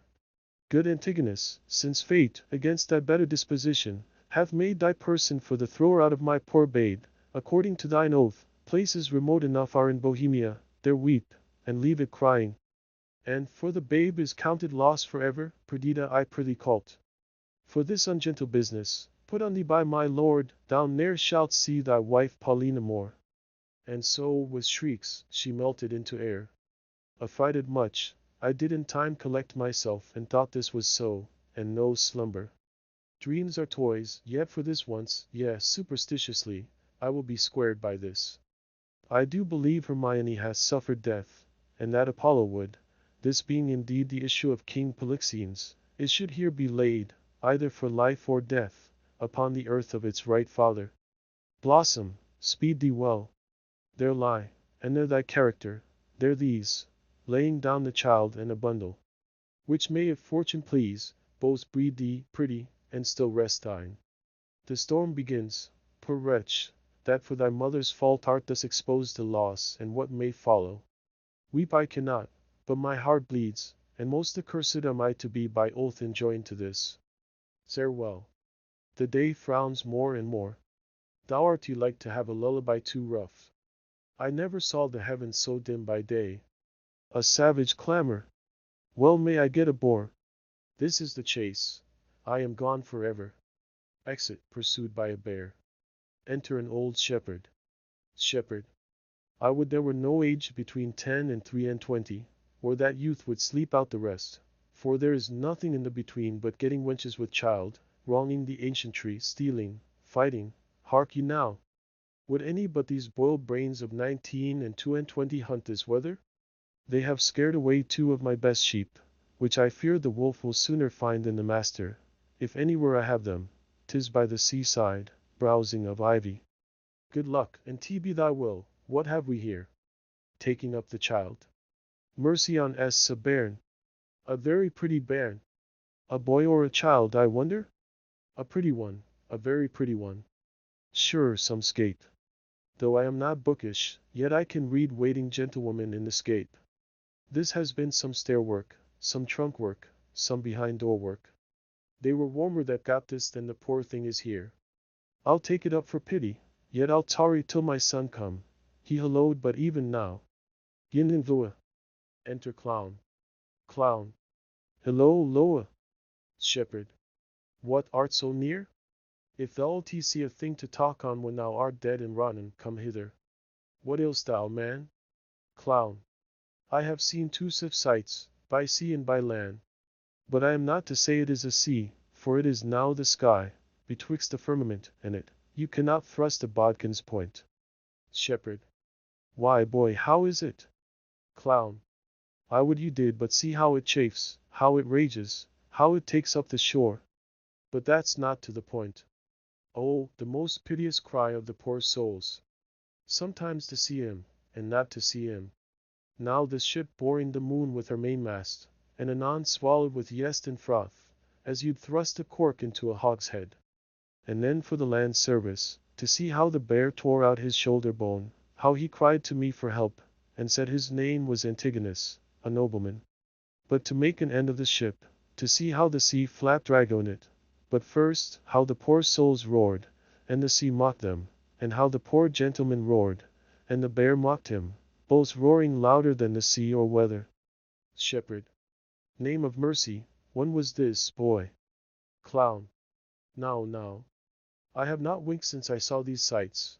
The men are not yet cold under water, nor the bear half dying on the gentleman. He's at it now. Shepherd. Would I had been by to have helped the old man. Clown. I would you had been by the ship's side, to have helped her, there your charity would have lacked footing. Shepherd. Heavy matters, heavy matters. But look thee here, boy. Now bless thyself, thou midst with things dying, I with things newborn. Here's a sight for thee. Look thee, a barren cloth for a squire's child. Look thee here, take up, boy, open't. So, let's see. It was told me I should be rich by the fairies. This is some changeling, open't. What's within, boy? Clown. You're a maid, old man. If the sins of your youth are forgiven you, you're well to live. Gold. All gold. Shepherd. This is fairy gold, boy, and 'twill prove so. Up with it, keep it close, home, the next way. We are lucky, boy, and to be so still requires nothing but secrecy. Let my sheep go, come, good boy, the next way home. Clown. Go you the next way with your findings. I'll go see if the bear be gone from the gentleman, and how much he hath eaten. They are never cursed but when they are hungry. If there be any of him left, I'll bury it. Shepherd. That's a good deed. If thou mayest discern by that which is left of him what he is, fetch me to sight of him. Clown. Marry, will I, and you shall help to put him my ground. Shepherd. 'Tis a lucky day, boy, and we'll do good deeds on tea. Accent. Act 4. Scene 1. Enter Time, the chorus. Time. That please some, try all, both joy and terror of good and bad, that makes and unfolds error, now take upon me, in the name of time, to use my wings. Impute it not a crime to me or my swift passage, that I slide over 16 years, and leave the growth untried of that wide gap, since it is in my power to overthrow law, and in one self-born hour to plant and overwhelm custom. Let me pass the same I am, ere ancient's order was or what is now received. I witness to the times that brought them in, so shall I do to freshest things now reigning, and make stale the glistering of this present, as my tale now seems to it. Your patience disallowing, I turn my glass, and give my scene such growing as you had slept between. Leander's leaving effects of his fond jealousies, so grieving that he shuts up himself. Imagine me, gentle spectators, that I now may be in fair Bohemia, and remember well, I mentioned the son owed kings, which Florizel I now name to you, and with speed so paced to speak of Perdita, now grown in grace equal with wondering. Whatever ensues I list not prophesy, but let time's news be known when 'tis brought forth. A shepherd's daughter, and what to her adheres, which follows after, is argument of time. Of this allow, if ever you have spent time worse ere now, if never, yet that time himself doth say he wishes earnestly you never may. Exit. Scene 2. Bohemia. A room in the palace of Polixenes. Enter Polixenes and Camillo. Polixenes. I pray thee, good Camillo, be no more importunate. 'Tis a sickness denying thee anything, a death to grant this. Camillo. It is 15 years since I saw my country. Though I have for the most part been aired abroad, I desire to lay my bones there. Besides, the penitent king, my master, hath sent for me, to whose feeling sorrows I might be simile, or I o'erween to think so, which is another spur to my departure. Polixenes. As thou lovest me, Camillo, widen not out the rest of thy services by leaving me now. The need I have of thee, thine own goodness hath made. Better not to have had thee than thus to want thee. Thou, having made me businesses which none without thee can sufficiently manage, must either stay to execute them thyself, or take away with thee the very services thou hast done, which if I have not enough considered, as too much I cannot, to be more thankful to thee shall be my study, and my profit therein the heaping friendships. Of that fatal country Sicilia, prithee speak no more, whose very naming punishes me with the remembrance of that penitent, as thou callest him, and reconciled king, my brother, whose loss of his most precious queen and children are even now to be afresh lamented. Say to me, when sawest thou the Prince Florizel, my son? Kings are no less unhappy, their issue not being gracious, than they are in losing them when they have approved their virtues. Camillo. Sir, it is 3 days since I saw the prince. What his happier affairs may be, are to me unknown, but I have missingly noted he is of late much retired from court, and is less frequent to his princely exercises than formerly he hath appeared. Polixenes. I have considered so much, Camillo, and with some care, so far that I have eyes under my service which look upon his removedness, from whom I have this intelligence, that he is seldom from the house of a most homely shepherd, a man, they say, that from very nothing, and beyond the imagination of his neighbors, is grown into an unspeakable estate. Camillo. I have heard, sir, of such a man, who hath a daughter of most rare note. The report of her is extended more than can be thought to begin from such a cottage. Polixenes. That's likewise part of my intelligence, but I fear the angle that plucks our son thither. Thou shalt accompany us to the place, where we will, not appearing what we are, have some question with the shepherd, from whose simplicity I think it not uneasy to get the cause of my son's resort thither. Prithee, be my present partner in this business, and lay aside the thoughts of Cecilia. Camillo. I willingly obey your command. Polixenes. My best Camillo. We must disguise ourselves. Accent. Scene 3. The same. A road near the shepherd's cottage. Enter Autolycus, singing. Autolycus. Underscore when daffodils begin to peer, with, hey! The doxy over the dale, why, then comes in the sweet o' the year, for the red blood reigns in the winter's pale. Underscore the white sheet bleaching on the hedge, with, hey! The sweet birds, oh, how they sing! Doth set my pudding tooth on edge, for a quart of ale is a dish for a king. Underscore the lark, that tiralera chants, with, hey! Whiz, hey! The thrush and the jay, are summer songs for me and my aunts, while we lie tumbling in the hay. Underscore I have served Prince Florizel, and in my time wore 3 pile, but now I am out of service. Underscore but shall I go mourn for that, my dear? The pale moon shines by night, and when I wander here and there, I then do most go right. Underscore if tinkers may have leave to live, and bear the soskin budget, then my account I well may give, and in the stocks avouch it. Underscore my traffic is sheets. When the kite builds, look to lesser linen. My father named me Autolycus, who being, I as am, littered under Mercury, was likewise a snapper up of unconsidered trifles. With dye and drab I purchased this caparison, and my revenue is the silly cheat. Gallows and knock are too powerful on the highway. Beating and hanging are terrors to me. For the life to come, I sleep out the thought of it. A prize! A prize! Enter Clown. Clown. Let me see, every Laban Weathertods, every tod yields pound and odd shilling, 1500 shorn, what comes the wool to? Autolycus. Aside. If the springe hold, the cock's mine. Clown. I cannot do without counters. Let me see, what am I to buy for our sheep shearing feast? 3 pound of sugar, 5 pound of currants rice. What will this sister of mine do with rice? But my father hath made her mistress of the feast, and she lays it on. She hath made me 24 nosegays for the shearers, 3 mansom in all, and very good ones. But they are most of them means and bases, but one Puritan amongst them, and he sings psalms to hornpipes. I must have saffron to color the Wharton pies. Mace, dates. None, that's out of my note. Nutmeg 7, a race or two of ginger, but that I may beg. 4 pound of prunes, and as many of raisins oth son. Autolycus. Groveling on the ground. Oh, that ever I was born. Clown. Ith name of me. Autolycus. Oh, help me, help me.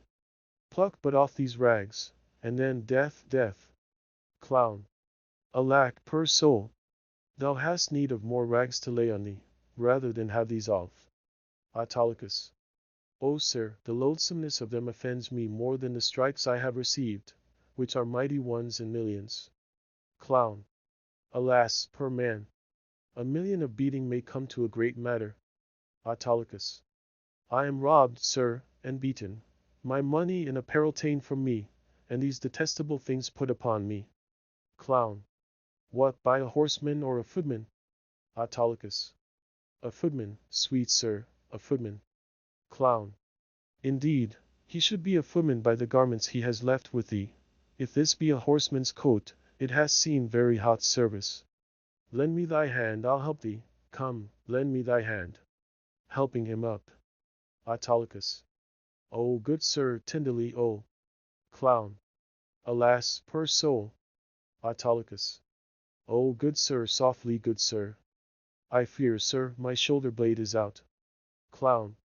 How now? Can't stand? Autolycus. Softly, dear sir.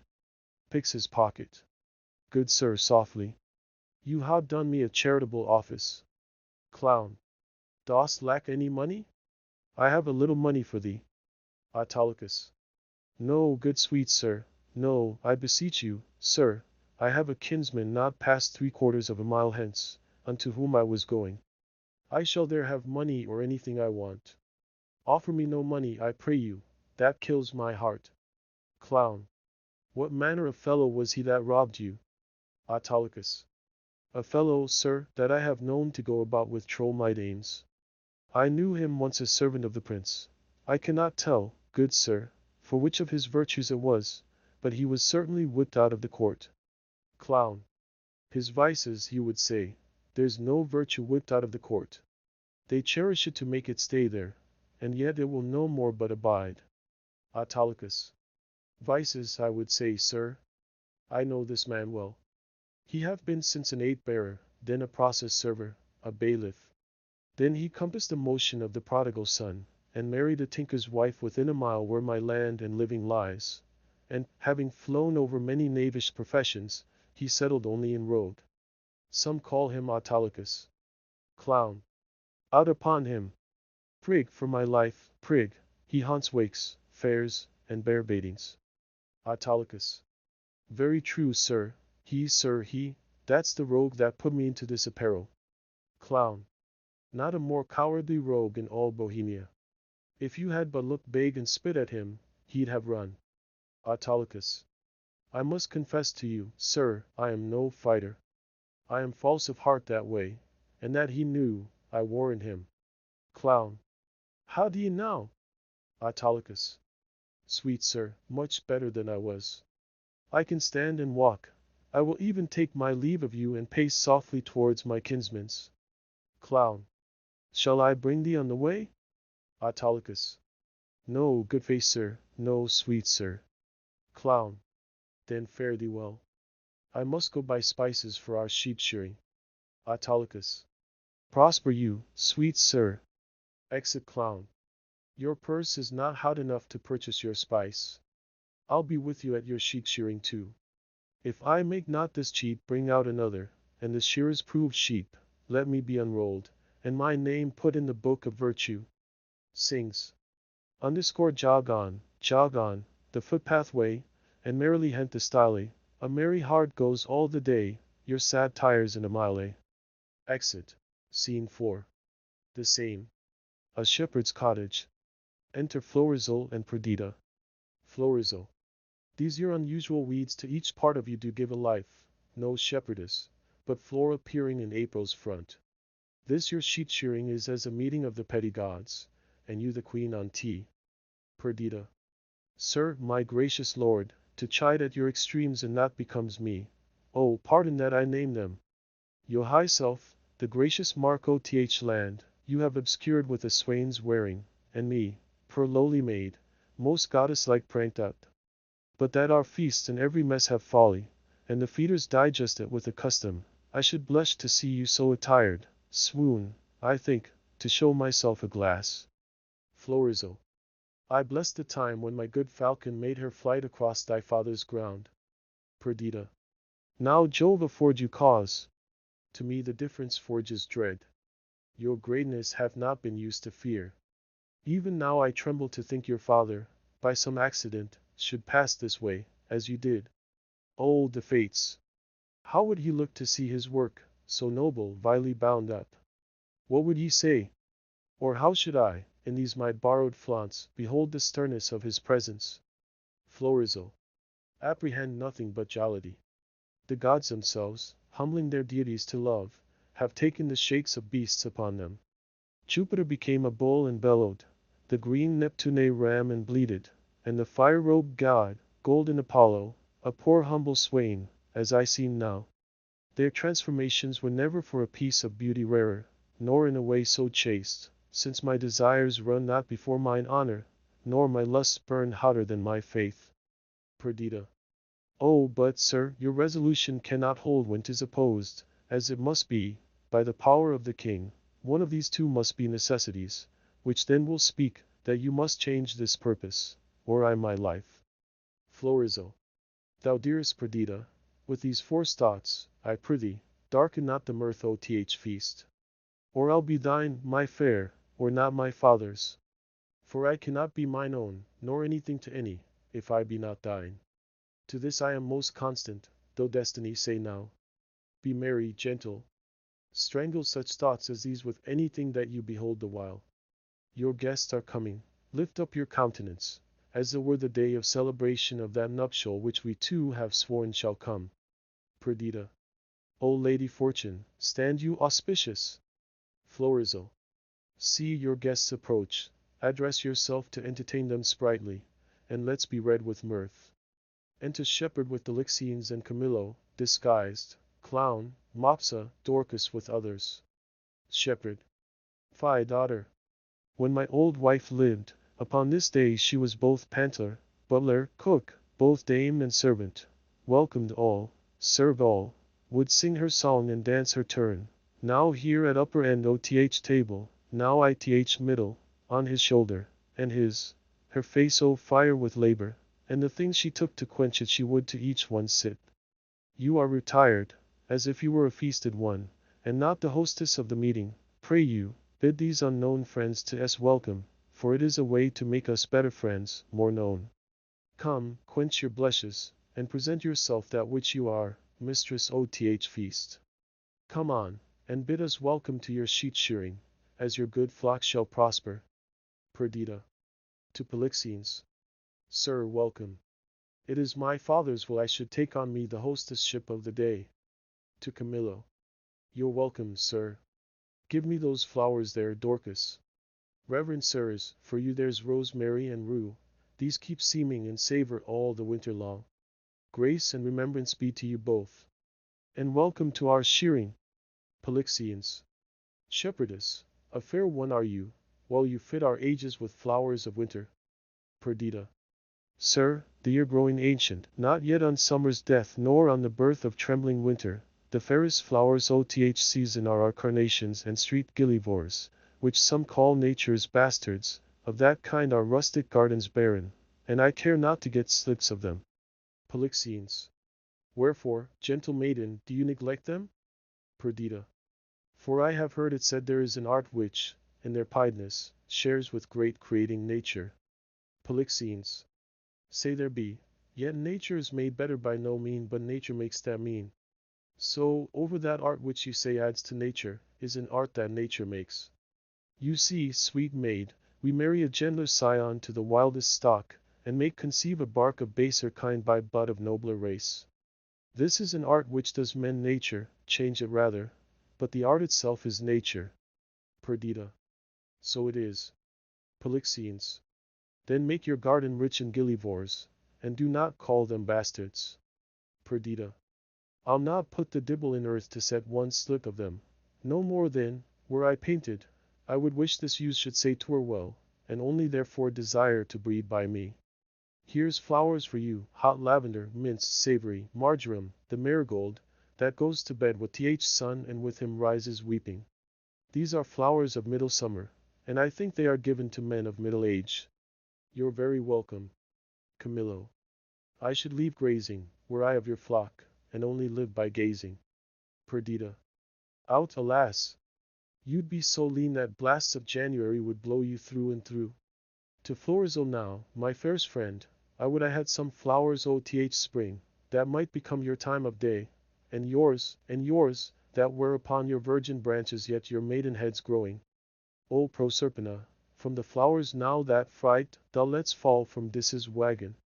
Daffodils, that come before the swallow dares, and take the winds of March with beauty, violets dim, but sweeter than the lids of Juno's eyes or Cytherea's breath, pale primroses, that die unmarried ere they can behold bright Phoebus and his strength, a malady most incident to maids, bold oxlips and the crown imperial, lilies of all kinds, the flower de luce being one. All these I lack, to make you garlands of, and my sweet friend, to strew him o'er and o'er. Florizel. What, like a corse? Perdita. No, like a bank for love to lie and play on, not like a corse, or if, not to be buried, but quick, and in mine arms. Come, take your flowers. Methinks I play as I have seen them do in wits and pastorals. Sure this robe of mine does change my disposition. Florizel. What you do still betters what is done. When you speak, sweet Aede, have you do it ever. When you sing, Aede, have you buy and sell so give alms, pray so, and for the ordering your affairs, to sing them too. When you do dance, I wish you a wave o' thc, that you might ever do nothing but that, move still so, and own no other function. Each your doing, so singular in each particular, crowns what you are doing in the present deeds, that all your acts are queens. Perdita. O Doricles, your praises I too large. But that your youth, and the true blood which peeps fairly through tea, do plainly give you out an unstained shepherd, with wisdom I might fear, my Doricles, you wooed me the false way. Florizel. I think you have as little skill to fear as I have purposed to put you to tea. But come, our dance, I pray. Your hand, my Perdita? So turtles pair that never mean to part. Perdita. I'll swear for him. Polixenes. This is the prettiest low-born lass that ever ran on the green sward. Nothing she does or seems but smacks of something greater than herself, too noble for this place. Camillo. He tells her something that makes her blood look out. Good sooth, she is the queen of curds and tream. Clown. Come on, strike up. Dorcas. Mopsa must be your mistress, Mary, garlic, to mend her kissing with. Mopsa. Now, in good time. Clown. Not a word, we stand upon our manners. Come, strike up. Music. Here a dance of shepherds and shepherdesses. Polixenes. Pray, good shepherd, what fair swain is this which dances with your daughter? Shepherd. They call him Doricles, and boast himself to have a worthy feeding. But I have it upon his own report, and I believe it. He looks like sooth. He says he loves my daughter. I think so too, for never gazed the moon upon the water as he'll stand and read, as 'twere, my daughter's eyes. And to be plain, I think there is not half a kiss to choose who loves another best. Polixenes. She dances featly. Shepherd. So she does anything, though I report it that should be silent. If young Doricles delight upon her, she shall bring him that which he not dreams of. Enter a servant. Servant. O master, if you did but hear the peddler at the door, you would never dance again after a tabor and pipe. No, the bagpipe could not move you. He sings several tunes faster than you'll tell money. He utters them as he had eaten ballads, and all men's ears grew to his tunes. Clown. He can never come better. He shall come in. I love a ballad but even too well, if it be doleful matter merrily set down, or a very pleasant thing indeed and sung lamentably. Servant. He has songs for man or woman of all sizes. No milliner can so fit his customers with gloves. He has the prettiest love songs for maids, so without bawdry, which is strange, with such delicate burdens of dildos and fadings. Jumper and thumper, and where some stretch-mouthed rascal would, as it were, mean mischief and break a foul gap into the matter, he makes the maid to answer, "Whoop, do me no harm, good man." Puts him off, cites him, with, "Whoop, do me no harm, good man." Polixenes. This is a brave fellow. Clown. Believe me, thou talkest of an admirable conceited fellow. Has he any unbraided wares? Servant. He hath ribbons of all the colors ith rainbow, points, more than all the lawyers in Bohemia can learnly handle, though they come to him by th gross, inkless, cadices, cambrics, lawns. Why he sings them over as they were gods or goddesses. You would think a smock were a she-angel, he so chanced to the sleeve hand and the work about the square on t. Clown. Prithee bring him in, and let him approach singing. Perdita. Forewarn him that he use no scurrilous words in tunes. Exit servant. Clown. You have of these peddlers that have more in them than you'd think, sister. Perdita. Ay, good brother, or go about to sake. Enter Autolycus, singing. Autolycus. Underscore lawn as white as driven snow, cypress black as e'er was crow, gloves as sweet as damask roses, masked for faces and for noses, bugle bracelet, necklace amber, perfume for a lady's chamber, golden coifs and stomachers for my lads to give their dears, pins and poking sticks of steel, what maids lack from head to heel. Come buy of me, come buy, lads, or else your lasses cry. Come buy, underscore clown. If I were not in love with Mopsa, thou shouldst take no money of me, but being enthralled as I am, it will also be the bondage of certain ribbons and gloves. Mopsa. I was promised them against a feast, but they come not too late now. Dorcas. He hath promised you more than that, or there be liars. Mopsa. He hath paid you all he promised you. Maybe he has paid you more, which will shame you to give him again. Clown. Is there no manners left among maids? Will they wear their plackets where they should bear their faces? Is there not milking time, when you are going to bed, or kiln-hole, to whistle of these secrets? But you must be tittle-tattling before all our guests. 'Tis well they are whispering. Clamor your tongues, and not a word more. Mopsa. I have done. Come, you promised me a tawdry lace and a pair of sweet gloves. Clown. Have I not told thee how I was cozened by the way and lost all my money? Autolycus. And indeed, sir, there are cozeners abroad, therefore it behoves men to be wary. Clown. Fear not thou, man. Thou shalt lose nothing here. Autolycus. I hope so, sir, for I have about me many parcels of charge. Clown. What hast here? Ballads? Mopsa. Pray now, buy some. I love a ballad in print life, for then we are sure they are true. Autolycus. Here's one to a very doleful tune. How a usurer's wife was brought to bed of 20 money bags at a burden, and how she longed to eat adders' heads and toads carbonadoed. Mopsa. Is it true, think you? Autolycus. Very true, and but a month old. Dorcas. Bless me from marrying a usurer. Autolycus. Here's the midwife's name to't, one Mistress Porter, and 5 or 6 honest wives that were present. Why should I carry lies abroad? Mopsa. Pray ye now buy it. Clown. Come on, lay it by, and let's first see more ballads. We'll buy the other things anon. Autolycus. Here's another ballad, of a fish that appeared upon the coast on Wednesday the 40 of April, 40,000 fathom above water, and sung this ballad against the hard hearts of maids. It was thought she was a woman, and was turned into a cold fish, for she would not exchange flesh with one that loved her. The ballad is very pitiful, and as true. Dorcas. Is it true too, think you? Autolycus. 5 justices' hands at it, and witnesses more than my pack will hold. Clown. Lay it by too, another. Autolycus. This is a merry ballad, but a very pretty one. Mopsa. Let's have some merry ones. Autolycus. Why, this is a passing merry one, and goes to the tune of two maids wooing a man. There's scarce a maid westward but she sings it. 'Tis in request, I can tell you. Mopsa. We can both sing it. If thou'lt bear a part, thou shalt hear. 'Tis in 3 parts. Dorcas. We had the tune on a month ago. Autolycus. I can bear my part. You must know 'tis my occupation. Have at it with you. Song. Autolycus. Underscore get you hence, for I must go where it fits not you to know. Underscore Dorcas. Underscore whither? Underscore Mopsa. Underscore oh whither? Underscore Dorcas. Underscore whither? Underscore Mopsa. Underscore it becomes thy oath full well thou to me thy secrets tell. Underscore Dorcas. Underscore me too. Let me go thither. Underscore Mopsa.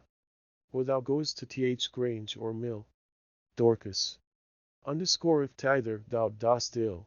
Underscore Autolycus. Underscore neither. Underscore Dorcas. Underscore whipether. Underscore Autolycus. Underscore neither. Underscore Dorcas. Underscore thou hast sworn my love to be. Underscore Mopsa. Underscore thou hast sworn it more to me. Then whither goest?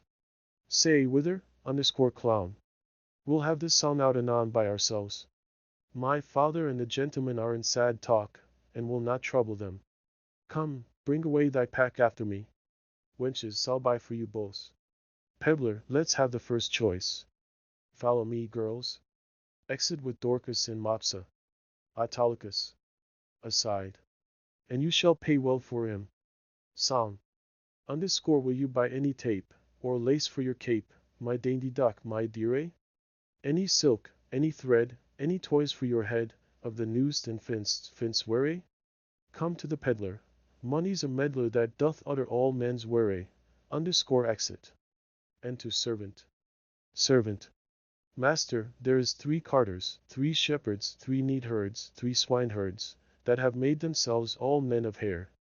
They call themselves salters, and they have danced which the wenches say is a gallimaufry of gambles, because they are not in tea, but they themselves are o' the mind, if it be not too rough for some then no little but bowling, it will please plentifully.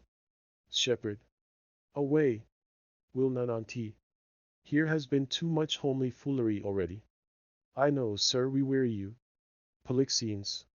You weary those that refresh us, pray, let's see these 4 threes of herdsmen.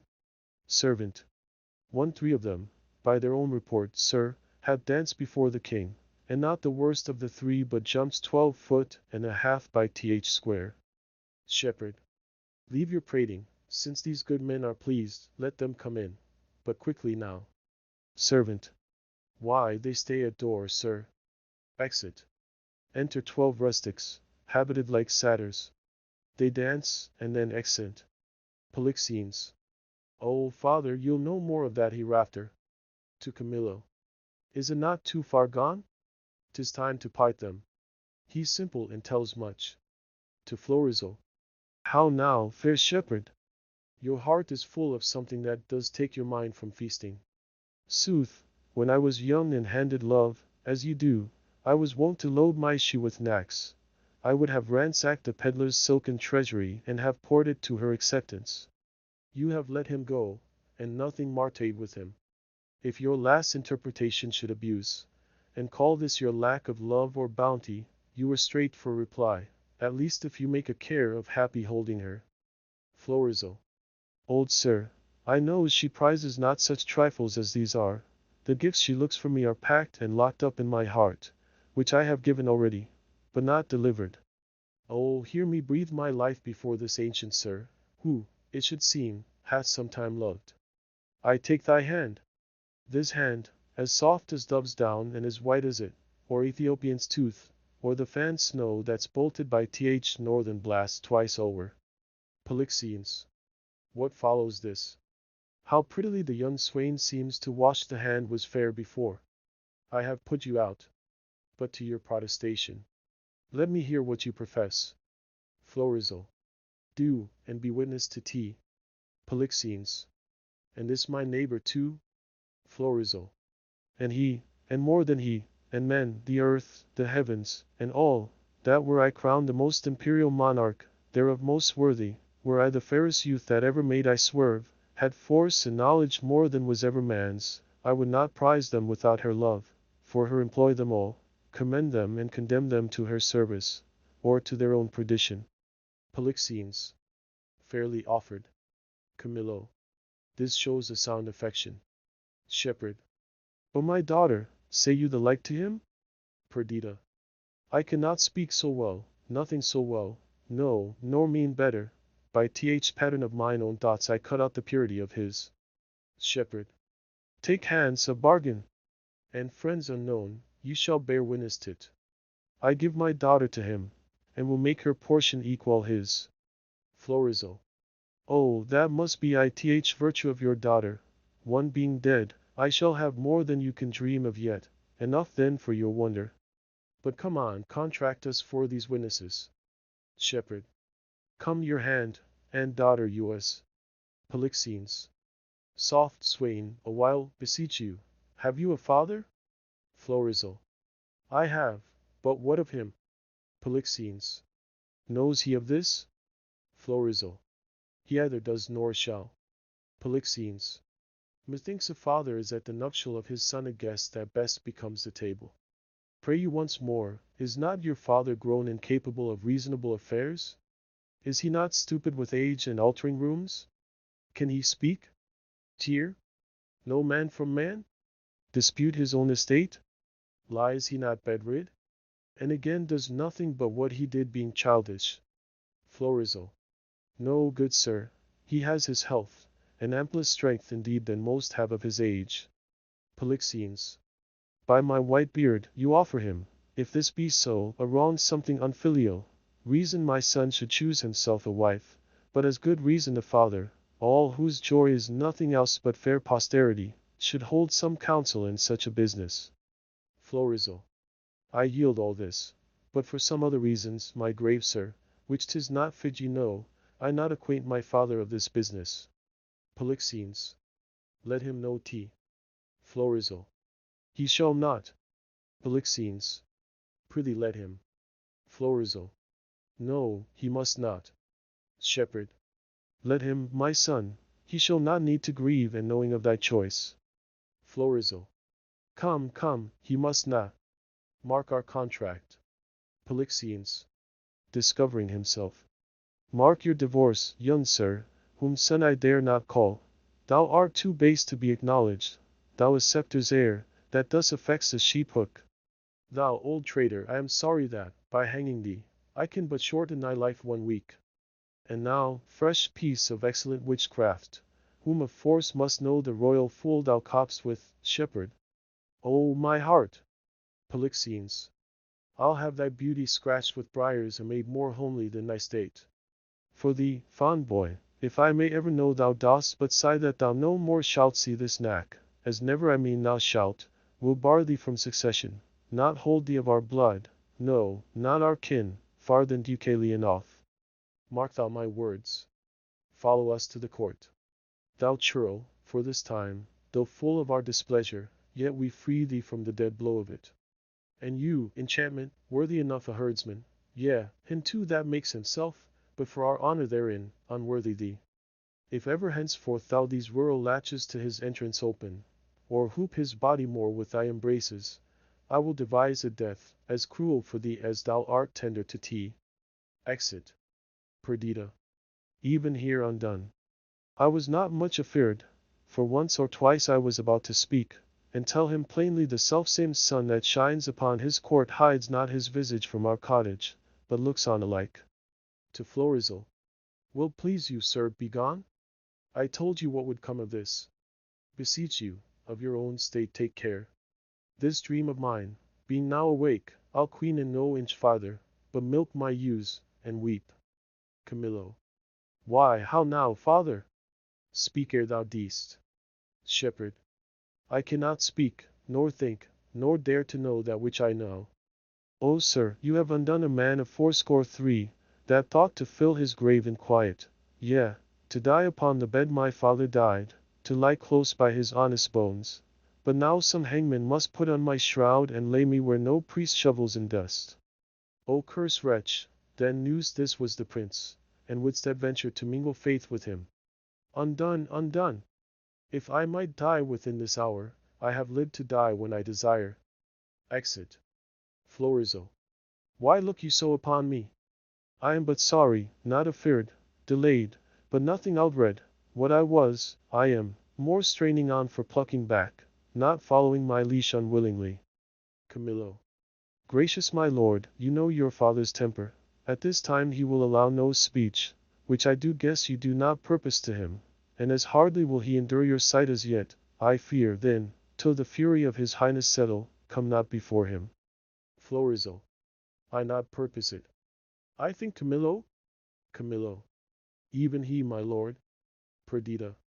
How often have I told you 'twould be thus? How often said my dignity would last but till 'twere known? Florizel. It cannot fail but by the violation of my faith, and then let nature crush the sides so th earth together and mar the seeds within. Lift up thy looks. From my succession wipe me, father, I am heir to my affection.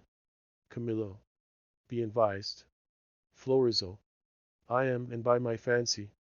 If my reason will thereto be obedient, I have reason, if not, my senses, better pleased with madness, do bid it welcome. Camillo. This is desperate, sir. Florizel. So call it, but it does fulfill my vow. I needs must think it honesty. Camillo, not for Bohemia, nor the pomp that may be thereat gleaned, for all the sun sees or the close earth wombs, or the profound seas hides in unknown fathoms, will I break my oath to this my fair beloved. Therefore, I pray you, as you have ever been my father's honored friend, when he shall miss me, as, in faith, I mean not to see him any more, cast your good counsels upon his passion, let myself and fortune tug for the time to come. This you may know, and so deliver, I am put to sea with her whom here I cannot hold on shore, and most opportune to her need, I have a vessel rides fast by, but not prepared for this design. What course I mean to hold shall nothing benefit your knowledge, nor concern me the reporting. Camillo. O my lord, I would your spirit were easier for advice, or stronger for your need. Florizel. Hark, Perdita. Takes her aside. To Camillo. I'll hear you by and by. Camillo. He's immovable, resolved for flight. Now were I happy if his going I could frame to serve my turn, save him from danger, do him love and honor, purchase the sight again of dear Cecilia and that unhappy king, my master, whom I so much thirst to see. Florizel. Now, good Camillo, I am so fraught with curious business that I leave out ceremony. Camillo. Sir, I think you have heard of my poor services. I teach love that I have borne your father? Florizel. Very nobly have you deserved. It is my father's music to speak your deeds, not little of his care to have them recompensed as thought on. Camillo.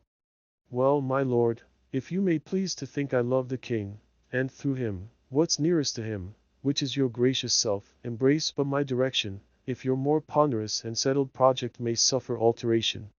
On mine honor, I'll point you where you shall have such receiving as shall become your highness, where you may enjoy your mistress, from the whom, I see, there's no disjunction to be made, but by, as heavens forfend, your ruin. Marry her, and with my best endeavors in your absence your discontenting father strive to qualify, and bring him up to liking. Florizel.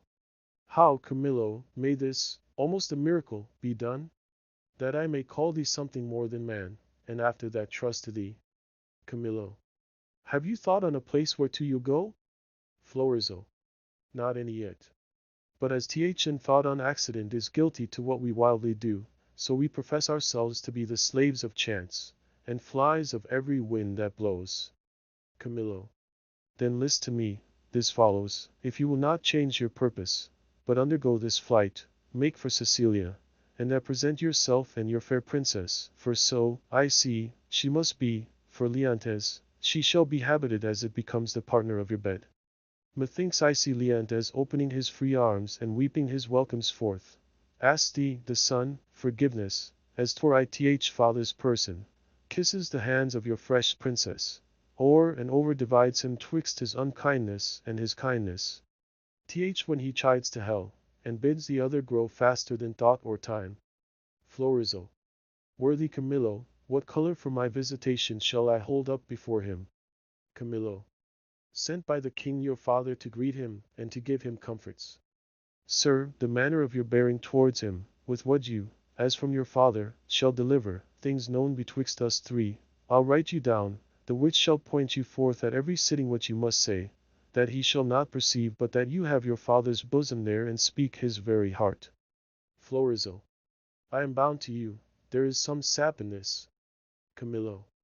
A course more promising than a wild dedication of yourselves to unpathed waters, undreamed shores, most certain to miseries enough, no hope to help you, but as you shake off one to take another, nothing so certain as your anchors, who do their best office if they can but stay you where you'll be loath to be.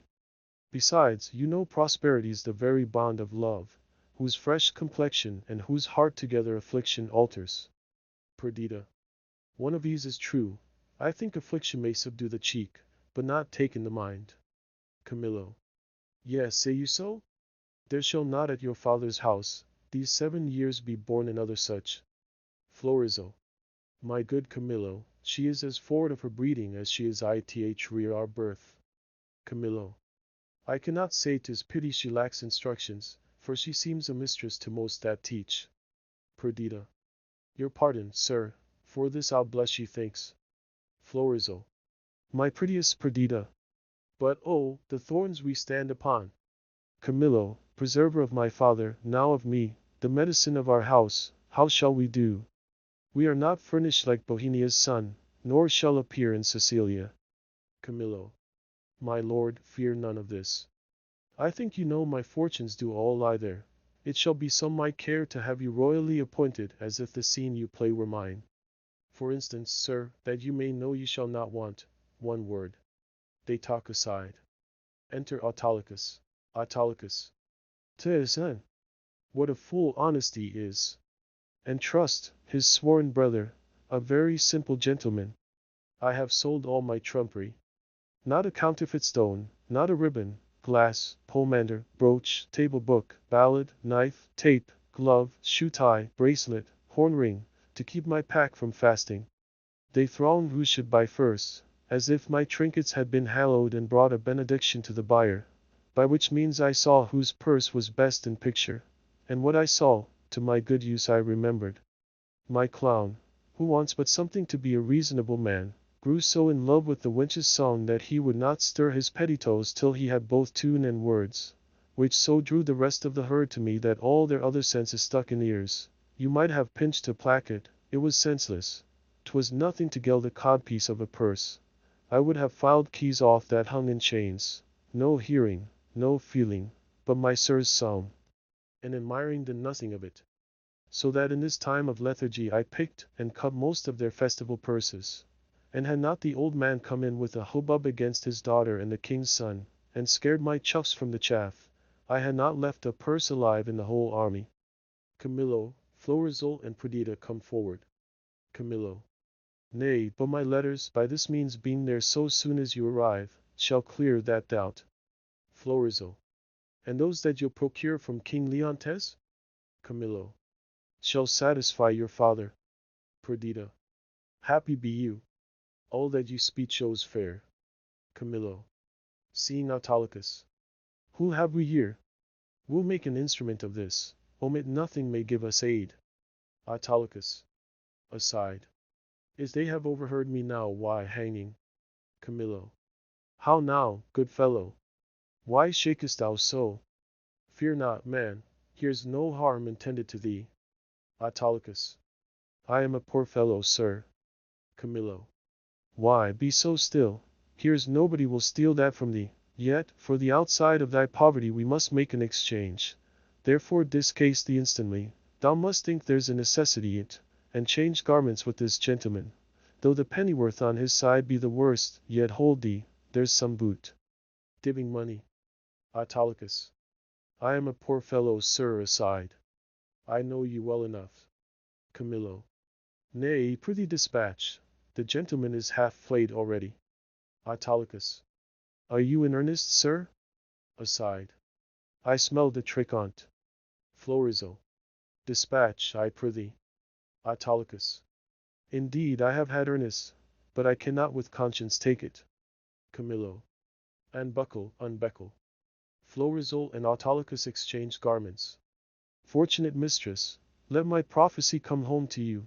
You must retire yourself into some covert. Take your sweetheart's hat and pluck it over your brows, muffle your face, dismantle you. And, as you can, disliken the truth of your own seeming, that you may, for I do fear eyes over, to shipboard get undescried. Perdita. I see the place so lies that I must bear a part. Camillo. No remedy. Have you done there? Florizel. Should I now meet my father, he would not call me son. Camillo. Nay, you shall have no hat. Giving it to Perdita. Come, lady, come.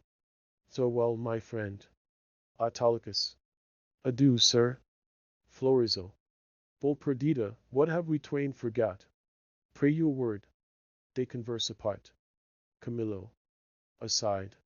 What I do next, shall be to tell the king of this escape, and whither they are bound, wherein my hope is I shall so prevail to force him after, in whose company I shall review Cecilia, for whose side I have a woman's longing. Florizel. Fortune speed us. Thus we set on, Camillo, to the seaside. Camillo. The swifter speed the better. Accent Florizel, Perdita and Camillo. Autolycus. I understand the business, I hear it. To have an open ear, a quick eye, and a nimble hand, is necessary for a cut purse. A good nose is requisite also, to smell out work for the other senses.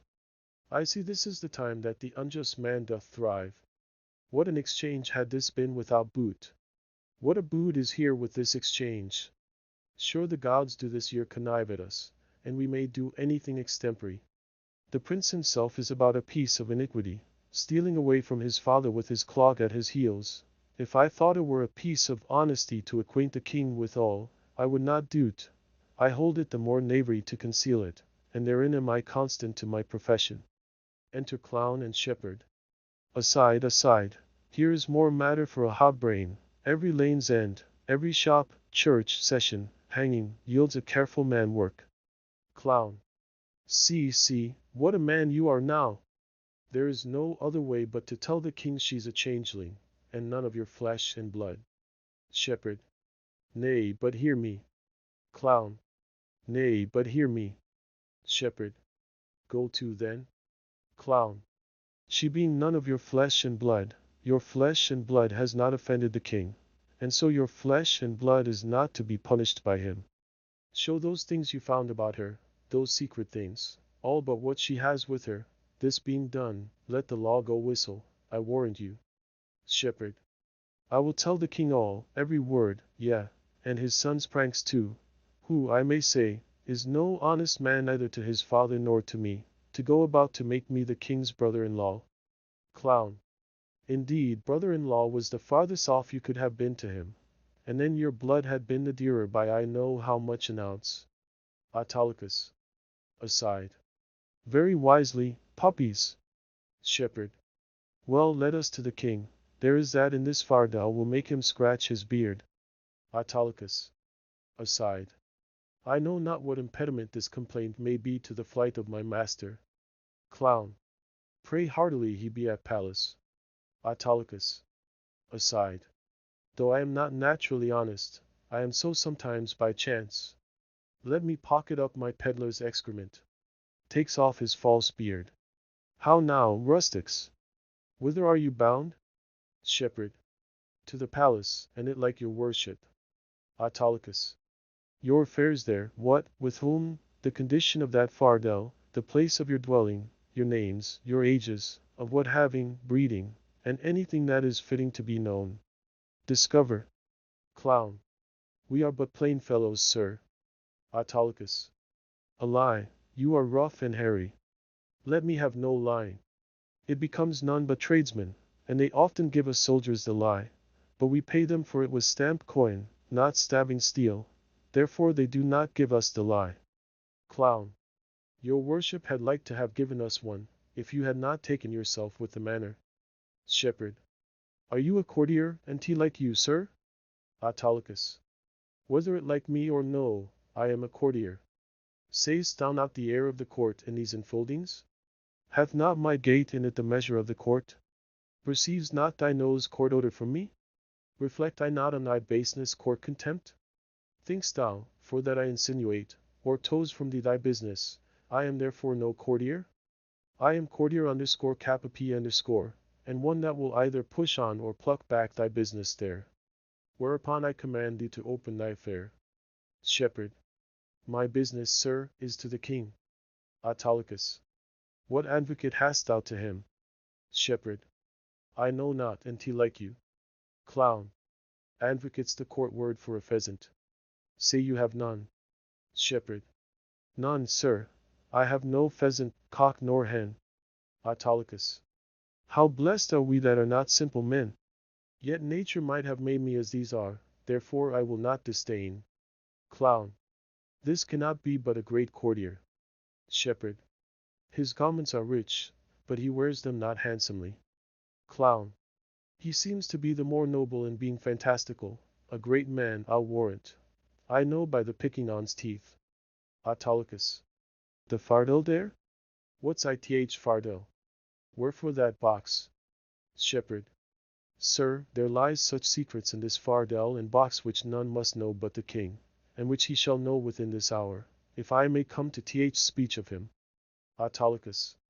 Age, thou hast lost thy labor. Shepherd. Why, sir? Autolycus. The king is not at the palace. He is gone aboard a new ship to purge melancholy and air himself. For, if thou beest capable of things serious, thou must know the king is full of grief. Shepherd. So 'tis said, sir, about his son, that should have married a shepherd's daughter. Autolycus. If that shepherd be not in handfast, let him fly. The curses he shall have, the tortures he shall feel, will break the back of man, the heart of monster. Clown. Think you so, sir? Autolycus. Not he alone shall suffer what would can make heavy and vengeance bitter, but those that are germane to him, though removed 50 times, shall all come under the Haman, which, though it be great pity, yet it is necessary. An old sheep whistling rogue, a ram tender, to offer to have his daughter come into grace. Some say he shall be stoned, but that death is too soft for him, say one. Draw our throne into a sheepcote. All deaths are too few, the sharp is too easy. Clown. Has the old man e'er a son, sir, do you hear, and he like you, sir? Autolycus. He has a son, who shall be flayed alive, then anointed over with honey, set on the head of a wasp's nest, then stand till he be 3/4 and a dram dead, then recovered again with aqua vitae or some other hot infusion, then, raw as he is, and in the hottest state prognostication proclaims, shall he be set against a brick wall, the sun looking with a southward eye upon him, where he is to behold him with flies blown to death. But what talk we of these traitorly rascals, whose miseries are to be smiled at, their offences being so capital? Tell me, for you seem to be honest plain men, what you have to the king. Being something gently considered, I'll bring you where he is aboard, tender your persons to his presence, whisper him in your behalfs, and if it be in man besides the king to effect your suits, here is man shall do it. Clown. He seems to be of great authority, close with him, give him gold, and though authority be a stubborn bear, yet he is oft led by the nose with gold, show the inside of your purse to the outside of his hand, and no more ado. Remember, stoned, and flayed alive. Shepherd. And to please you, sir, to undertake the business for us, here is that gold I have. I'll make it as much more, and leave this young man in pawn till I bring it you. Autolycus. After I have done what I promised? Shepherd. Aye, sir. Autolycus. Well, give me the mighty. Are you a party in this business? Clown. In some sort, sir, but though my case be a pitiful one, I hope I shall not be flayed out of it. Autolycus. Oh, that's the case of the shepherd's son. Hang him, he'll be made an example. Clown. Comfort, good comfort. We must to the king and show our strange sights.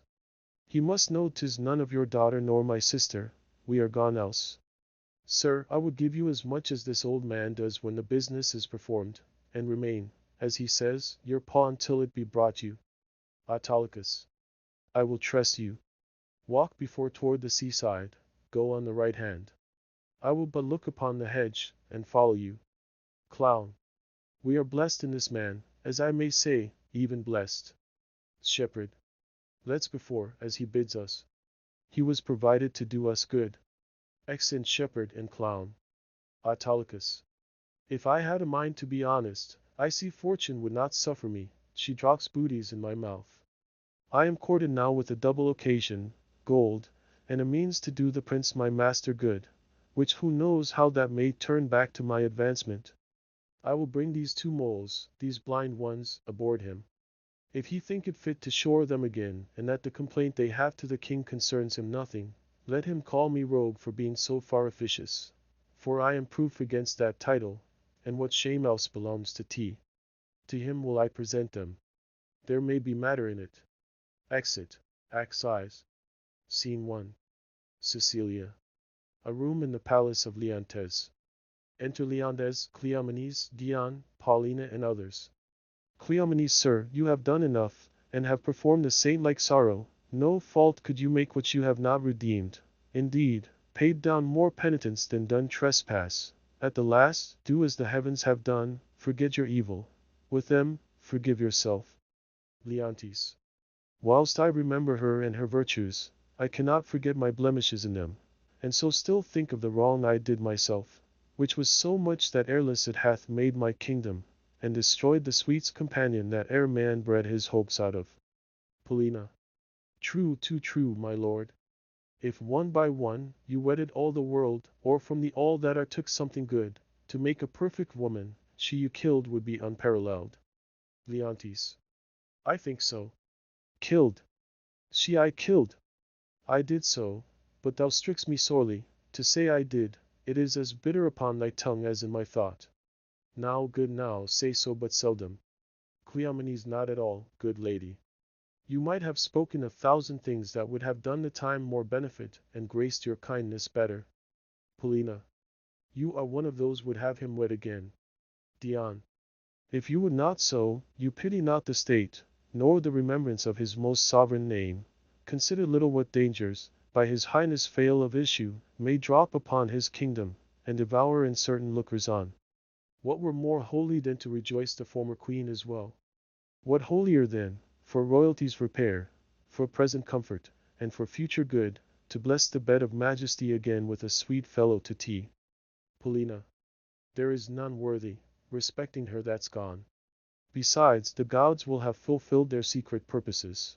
For has not the divine Apollo said, is T not the tenor of his oracle, that King Leontes shall not have an heir till his lost child be found? Which that it shall, is all as monstrous to our human reason as my Antigonus to break his grave and come again to me, who on my life did perish with the infant. 'Tis your counsel my lord should to the heavens be contrary, oppose against their wills. To Leontes. Care not for issue, the crown will find an heir. Great Alexander left his to Th. Worthius, so his successor was like to be the best. Leontes. Good Paulina, who hast the memory of Hermione, I know, in honor, oh that ever I had squared me to thy counsel. Then, even now, I might have looked upon my queen's full eyes, have taken treasure from her lips, Paulina, and left them more rich for what they yielded. Leontes. Thou speakst truth. No more such wives. Therefore, no wife, one worse, and better used, would make her sainted spirit again possess her corpse, and on this stage, where we offenders now appear, so vexed, and begin. Why to me? Paulina. Had she such power, she had just cause. Leontes. She had, and would incense me to murder her I married. Paulina. I should so. Were I the ghost that walked, I'd bid you mark her eye, and tell me for what dull part into you chose her, then I'd shriek, that even your ears should rift to hear me, and the words that followed should be, Benember mine. Leontes. Stars, stars, and all eyes else dead coals. Fear thou no wife, I'll have no wife, Paulina. Paulina. Will you swear never to marry but by my free leave? Leontes. Never, Paulina, so be blessed my spirit. Paulina. Then, good my lords, bear witness to his oaths. Cleomenes, you tempt him overmuch. Paulina. Unless another, as like Hermione as is her picture, affront his eye. Cleomenes, good madam, Paulina, I have done. Yet if my lord will marry, if you will, sir, no remedy but you will, give me the office to choose you a queen, she shall not be so young as was your former, but she shall be such as, walked your first queen's ghost, it should take joy to see her in your arms. Leontes. My true Paulina, we shall not marry till thou bidst us. Paulina. That shall be when your first queen's again in breath, never till then. Enter a servant. Servant. One that gives out himself Prince Florizel, son of Polixenes, with his princess, she the fairest I have yet beheld, desires access to your high presence. Leontes. What was him? He comes not like to his father's greatness, his approach, so out of circumstance and sudden, tells us 'tis not a visitation framed, but forced by need and accident. What train? Servant. But few, and those but mean. Leontes. His princess, say you, with him? Servant. Ay, the most peerless piece of earth, I think, that e'er the sun shone bright on. Paulina. O Hermione, as every present time doth boast itself above a better gone, so must thy grave give way to what's seen now. Sir, you yourself have said and writ so, but your writing now is colder than that theme, she had not been, nor was not to be equalled, thus your verse flowed with her beauty once. 'Tis shrewdly ebbed, to say you have seen a better. Servant. Pardon, madam, the one I have almost forgot, your pardon, the other, when she has obtained your eye, will have your tongue too. This is a creature, would she begin a sect, might quench the zeal of all professors else, make proselytes of who she but bid follow. Paulina. How? Not women? Servant. Women will love her that she is a woman more worth than any man, men, that she is the rarest of all women. Leontes. Go, Cleomenes, yourself, assisted with your honored friends, bring them to our embracement. Exeunt Cleomenes and others. Still, 'tis strange he thus should steal upon us. Paulina. Had our prince, jewel of children, seen this hour, he had paired well with this lord. There was not full a month between their births. Leontes. Prithee no more, cease. Thou know'st he dies to me again when talked of, sure, when I shall see this gentleman, thy speeches will bring me to consider that which may unfurnish me of reason. They are come. Enter Florizel, Perdita, Cleomenes, and others. Your mother was most true to wedlock, prince, for she did print your royal father off, conceiving you. Were I but 21, your father's image is so hid in you, his very air, that I should call you brother, as I did him, and speak of something wildly by us performed before. Most dearly welcome. And your fair princess, goddess. Oh, alas! I lost a couple that 'twixt heaven and earth might thus have stood, begetting wonder, as you, gracious couple, do. And then I lost, all mine own folly, the society, amity too, of your brave father, whom, though bearing misery, I desire my life once more to look on him. Florizel.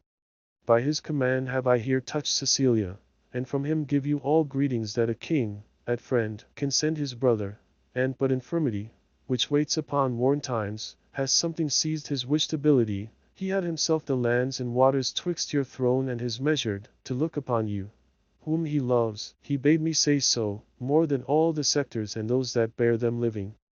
Leontes. O my brother, good gentleman, the wrongs I have done thee stir afresh within me, and these thy offices, so rarely kind, are as interpreters of my behindhand slackness. Welcome hither, as is the spring to the earth. And hath he too exposed this paragon to the fearful usage, at least ungentle, of the dreadful Neptune, to greet a man not worth her pains, much less th adventure of her person? Florizel. Good, my lord, she came from Libya. Leontes. Where the warlike Smalus, that noble honored lord, is feared and loved. Florizel. Most royal sir, from thence, from him, whose daughter his tears proclaimed his, parting with her thence, a prosperous south wind friendly, we have crossed, to execute the charge my father gave me for visiting your highness. My best train I have from your Sicilian shores dismissed, who for Bohemia bend, to signify not only my success in Libya, sir, but my arrival, and my wife's, in safety here, where we are. Leontes. The blessed gods purge all infection from our air whilst you do climate here. You have a holy father, a graceful gentleman, against whose person, so sacred as it is, I have done sin, for which the heavens, taking angry note, have left me issueless. And your father's blessed, as he from heaven merits it, with you, worthy his goodness. What might I have been, might I a son and daughter now have looked on, such goodly things as you? Enter a lord. Lord. Most noble sir, that which I shall report will bear no credit, were not the proof so nigh.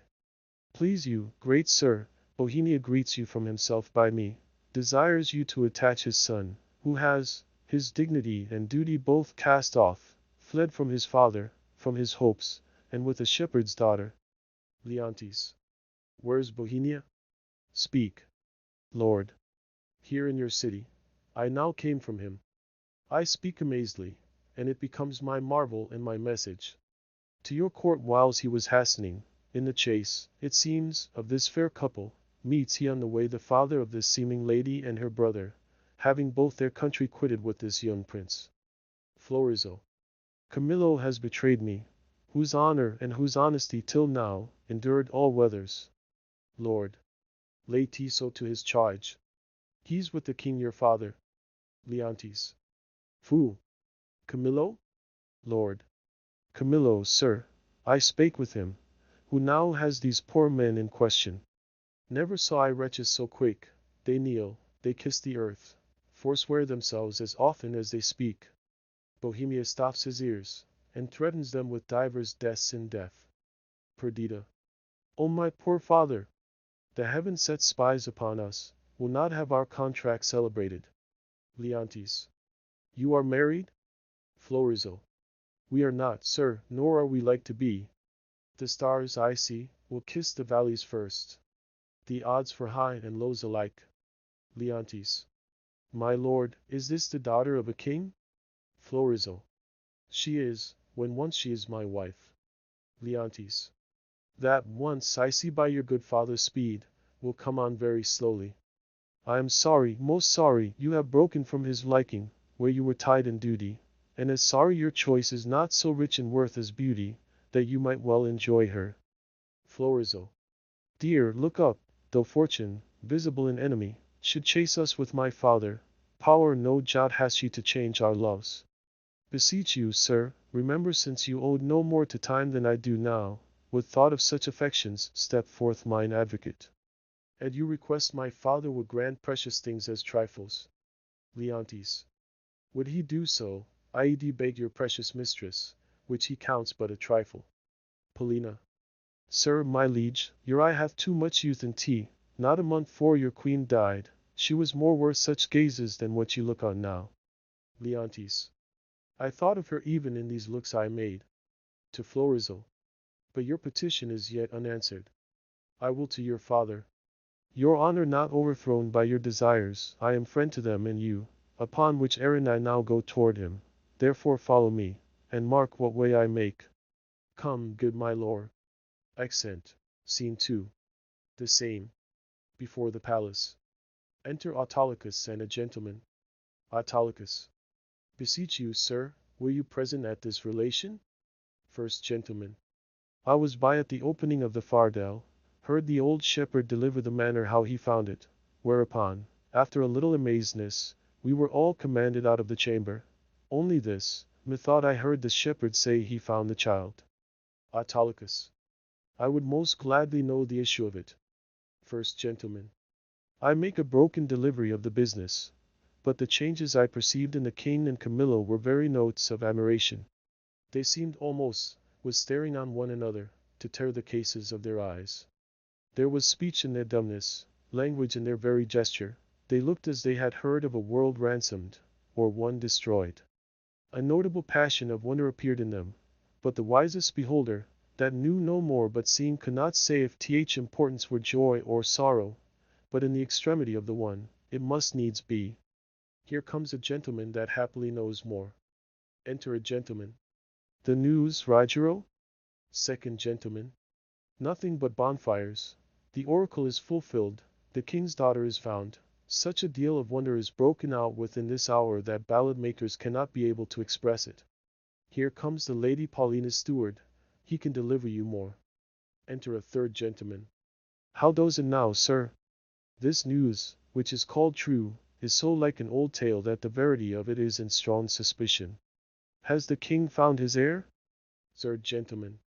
Most true, if ever truth were pregnant by circumstance. That which you hear you'll swear you see, there is such unity in the proofs. The mantle of Queen Hermione's, her jewel about the neck of it, the letters of Antigonus found with it, which they know to be his character, the majesty of the creature in resemblance of the mother, the affection of nobleness which nature shows above her breeding, and many other evidences proclaim her with all certainty to be the king's daughter. Did you see the meeting of the two kings? Second gentleman. No. Third gentleman. Then you have lost a sight which was to be seen, cannot be spoken of. There might you have beheld one joy crown another, so and in such manner that it seemed sorrow what to take leave of them, for their joy waited in tears. There was casting up of eyes, holding up of hands, with countenance of such distraction that they were to be known by garment, not by favor.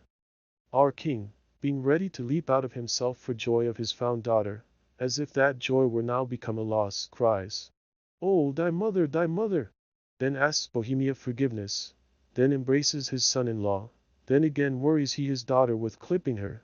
Now he thanks the old shepherd, which stands by like a weather-bitten conduit of many kings' reigns. I never heard of such another encounter, which lames report to follow it, and undoes description to do it. Second gentleman. What, pray you, became of Antigonus, that carried hence the child? Third gentleman. Like an old tale still, which will have matter to rehearse, though credit be asleep and not an ear open. He was torn to pieces with a bear. This avouches the shepherd's son, who has not only his innocence, which seems much to justify him, but a handkerchief and rings of his that Paulina knows. First gentleman. What became of his bark and his followers? Third gentleman. Wrecked the same instant of their master's death, and in the view of the shepherd, so that all the instruments which aided to expose the child were even then lost when it was found. But oh, the noble combat that twixt joy and sorrow was fought in Paulina! She had one eye declined for the loss of her husband, another elevated that the oracle was fulfilled. She lifted the princess from the earth, and so locks her in embracing, as if she would pin her to her heart, that she might no more be in danger of losing. First gentleman. The dignity of this act was worth the audience of kings and princes, for by such was it acted. Third gentleman. One of the prettiest touches of all, and that which angled for mine eyes caught the water though not the fish, was, when at the relation of the queen's death, with the manner how she came to it bravely confessed and lamented by the king, how attentiveness wounded his daughter, till, from one sign of dolour to another, she did, with an, alas, I would fain say, bleed tears, for I am sure my heart wept blood. Who was most marble their changed colour, some swooned, all sorrowed. If all the world could have seen it, the woe had been universal. First gentleman. Are they returned to the court? Third gentleman. No, the princess hearing of her mother's statue, which is in the keeping of Paulina, a piece many years in doing and now newly performed by that rare Italian master, Julio Romano, who, had he himself eternity, and could put breath into his work, would beguile nature of her custom, so perfectly he is her ape. He so near to Hermione hath done Hermione that they say one would speak to her and stand in hope of answer. Thither with all greediness of affection are they gone, and there they intend to sup. Second gentleman. I thought she had some great matter there in hand, for she hath privately twice or thrice a day, ever since the death of Hermione, visited that removed house. Shall we thither, and with our company piece the rejoicing? First gentleman. Who would be thence that has the benefit of access? Every wink of an eye some new grace will be born. Our absence makes us unthrifty to our knowledge. Let's allow. Excellent gentleman. Autolycus. Now, had I not the dash of my former life in me, would preferment drop on my head. I brought the old man and his son aboard the prince, told him I heard them talk of a fardel and I know not what. But he at that time overfond of the shepherd's daughter, so he then took her to be, who began to be much seasick, and himself a little better, extremity of weather continuing, this mystery remained undiscovered. But 'tis all one to me, for had I been the finder out of this secret, it would not have relished among my other discredits. And to shepherd and clown, here come those I have done good to against my will, and already appearing in the blossoms of their fortune. Shepherd. Come, boy, I am past more children, but thy sons and daughters will be all gentlemen born. Clown. You are well net, sir. You denied to fight with me this other day, because I was no gentleman born. See these clothes? Say you see them not, and think me still no gentleman born. You would best say these robes are not gentleman born. Give me the lie do, and try whether I am not now a gentleman born. Autolycus. I know you are now, sir, a gentleman born. Clown. Ay, and have been so any time these 4 hours. Shepherd. And so have I, boy. Clown.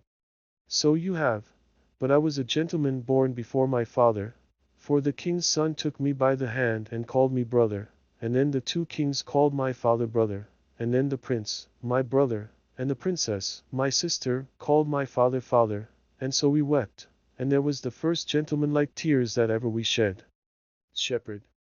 We may live, son, to shed many more. Clown. Ay, or else 'twere hard luck, being in so preposterous a state as we are. Autolycus. I humbly beseech you, sir, to pardon me all the faults I have committed to your worship, and to give me your good report to the prince my master. Shepherd. Prithee, son, do, for we must be gentle, now we are gentlemen. Clown. Thou wilt amend thy life? Autolycus. Ay, and it like your good worship. Clown. Give me thy hand. I will swear to the prince thou art as honest a true fellow as any is in Bohemia. Shepherd. You may say it, but not swear it. Clown. Not swear it, now I am a gentleman? Let Boers and Franklin say it, I'll swear it. Shepherd. How if it be false, son? Clown. If it be ne'er so false, a true gentleman may swear it in the behalf of his friend. And I'll swear to the prince thou art a tall fellow of thy hands, and that thou wilt not be drunk. But I know thou art no tall fellow of thy hands, and that thou wilt be drunk. But I'll swear it, and I would thou wouldst be a tall fellow of thy hands. Autolycus. I will prove so, sir, to my power. Clown. Ay, by any means, prove a tall fellow. If I do not wonder how thou darest venture to be drunk, not being a tall fellow, trust me not. Hot. The kings and the princes, our kindred, are going to see the queen's picture. Come, follow us, we'll be thy good masters. Accent. Scene 3. The same. A room in Paulina's house. Enter Leontes, Polixenes, Florizel, Perdita, Camillo, Paulina, lords and attendants. Leontes. O grave and good Paulina, the great comfort that I have had of thee.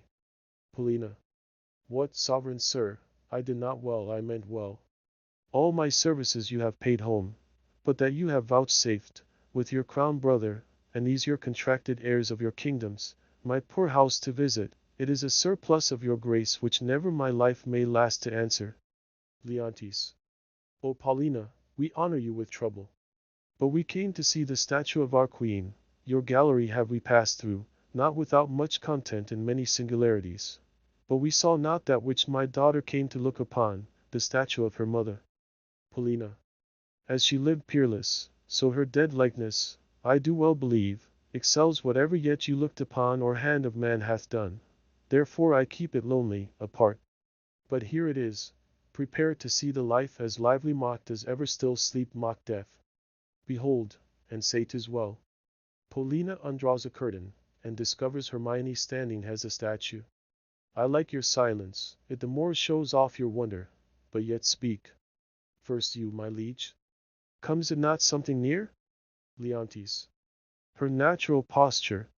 Chide me, dear stone, that I may say indeed thou art Hermione, or rather, thou art she and I not chiding, for she was as tender as infancy and grace. But yet, Paulina, Hermione was not so much wrinkled, nothing so aged as this seems. Polixenes. Oh, not by much. Paulina. So much the more our cover's excellence, which lets go by some 16 years and makes her, as she lived now. Leontes. As now she might have done, so much to my good comfort as it is now piercing to my soul.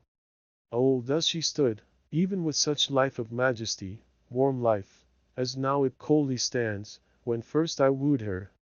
I am ashamed, does not the stone rebuke me for being more stone in it? O royal peace, there's magic in thy majesty, which has my evils conjured to remembrance, and from thy admiring daughter took the spirits, standing like stone with thee. Perdita. And give me leave, and do not say to superstition, that I kneel, and then implore her blessing. Lady, dear queen, that ended when I but began, give me that hand of yours to kiss. Paulina. Oh, patience! The statue is but newly fixed, the color's not dry. Camillo. My lord, your sorrow was too sore laid on, which 16 winters cannot blow away, so many summers dry. Scarce any joy did ever so long live, no sorrow but killed itself much sooner. Polixenes. Dear my brother, let him that was the cause of this have power to take off so much grief from you as he will peace up in himself.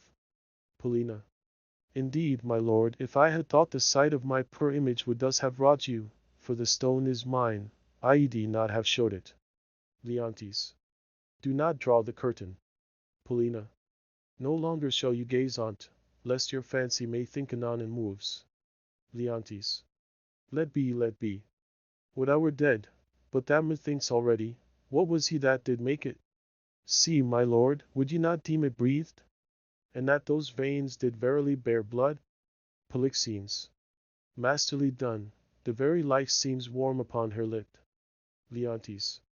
The fixture of her eye has motion in tea, as we are mocked with art.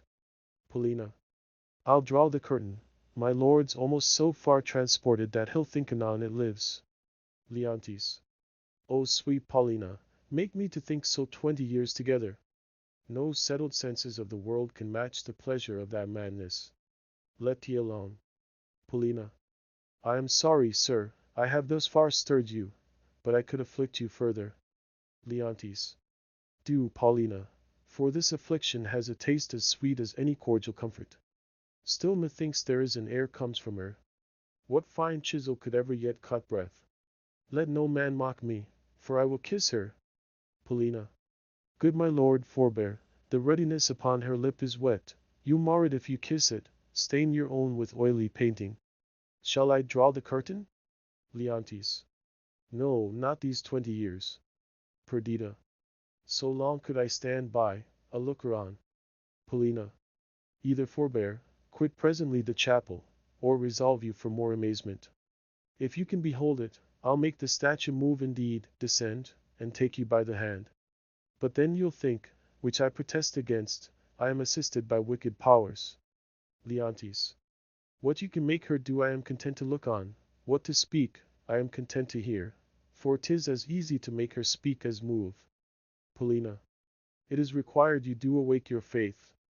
Then all stand still, or those that think it is unlawful business I am about, let them depart. Leontes. Proceed, no foot shall stir. Paulina. Music, awake her, strike. Music. 'Tis time, descend, be stone no more, approach, strike all that look upon with marvel. Come, I'll fill your grave up, stir, nay, come away. Bequeath to death your numbness, for from him dear life redeems you. You perceive she stirs. Hermione comes down from the pedestal. Start not, her actions shall be holy as you hear my spell is lawful. Do not shun her until you see her die again, for then you kill her double. Nay, present your hand, when she was young you wooed her, now in age is she become the suitor? Leontes. Embracing her. Oh, she's worn. If this be magic, let it be in art lawful as eating. Polixenes. She embraces him. Camillo. She hangs about his neck. Is she pertain to life, let her speak too. Polixenes. Aye, and make it manifest where she has lived, or how stolen from the dead. Paulina. That she is living, were it but told you, should be hooted at like an old tale. But it appears she lives, though yet she speak not. Nark a little while. Please you to interpose, fair madam. Kneel and pray your mother's blessing. Turn, good lady, our Perdita is found. Presenting Perdita, who kneels to Hermione. Hermione. You gods, look down, and from your sacred vials pour your graces upon my daughter's head. Tell me, mine own, where hast thou been preserved? Where lived? How found thy father's court? For thou shalt hear that I, knowing by Paulina that the oracle gave hope thou wast in being, have preserved myself to see the issue. Paulina. There's time enough for that, lest they desire upon this push to trouble your joys with like relation. Go together, you precious winners all, your exultation partake to everyone. I, an old turtle, will wing me to some withered bough, and there my mate, that's never to be found again, lament till I am lost. Leontes. O peace, Paulina! Thou shouldst a husband take by my consent, as I by thine a wife. This is a match, and made between us by vows.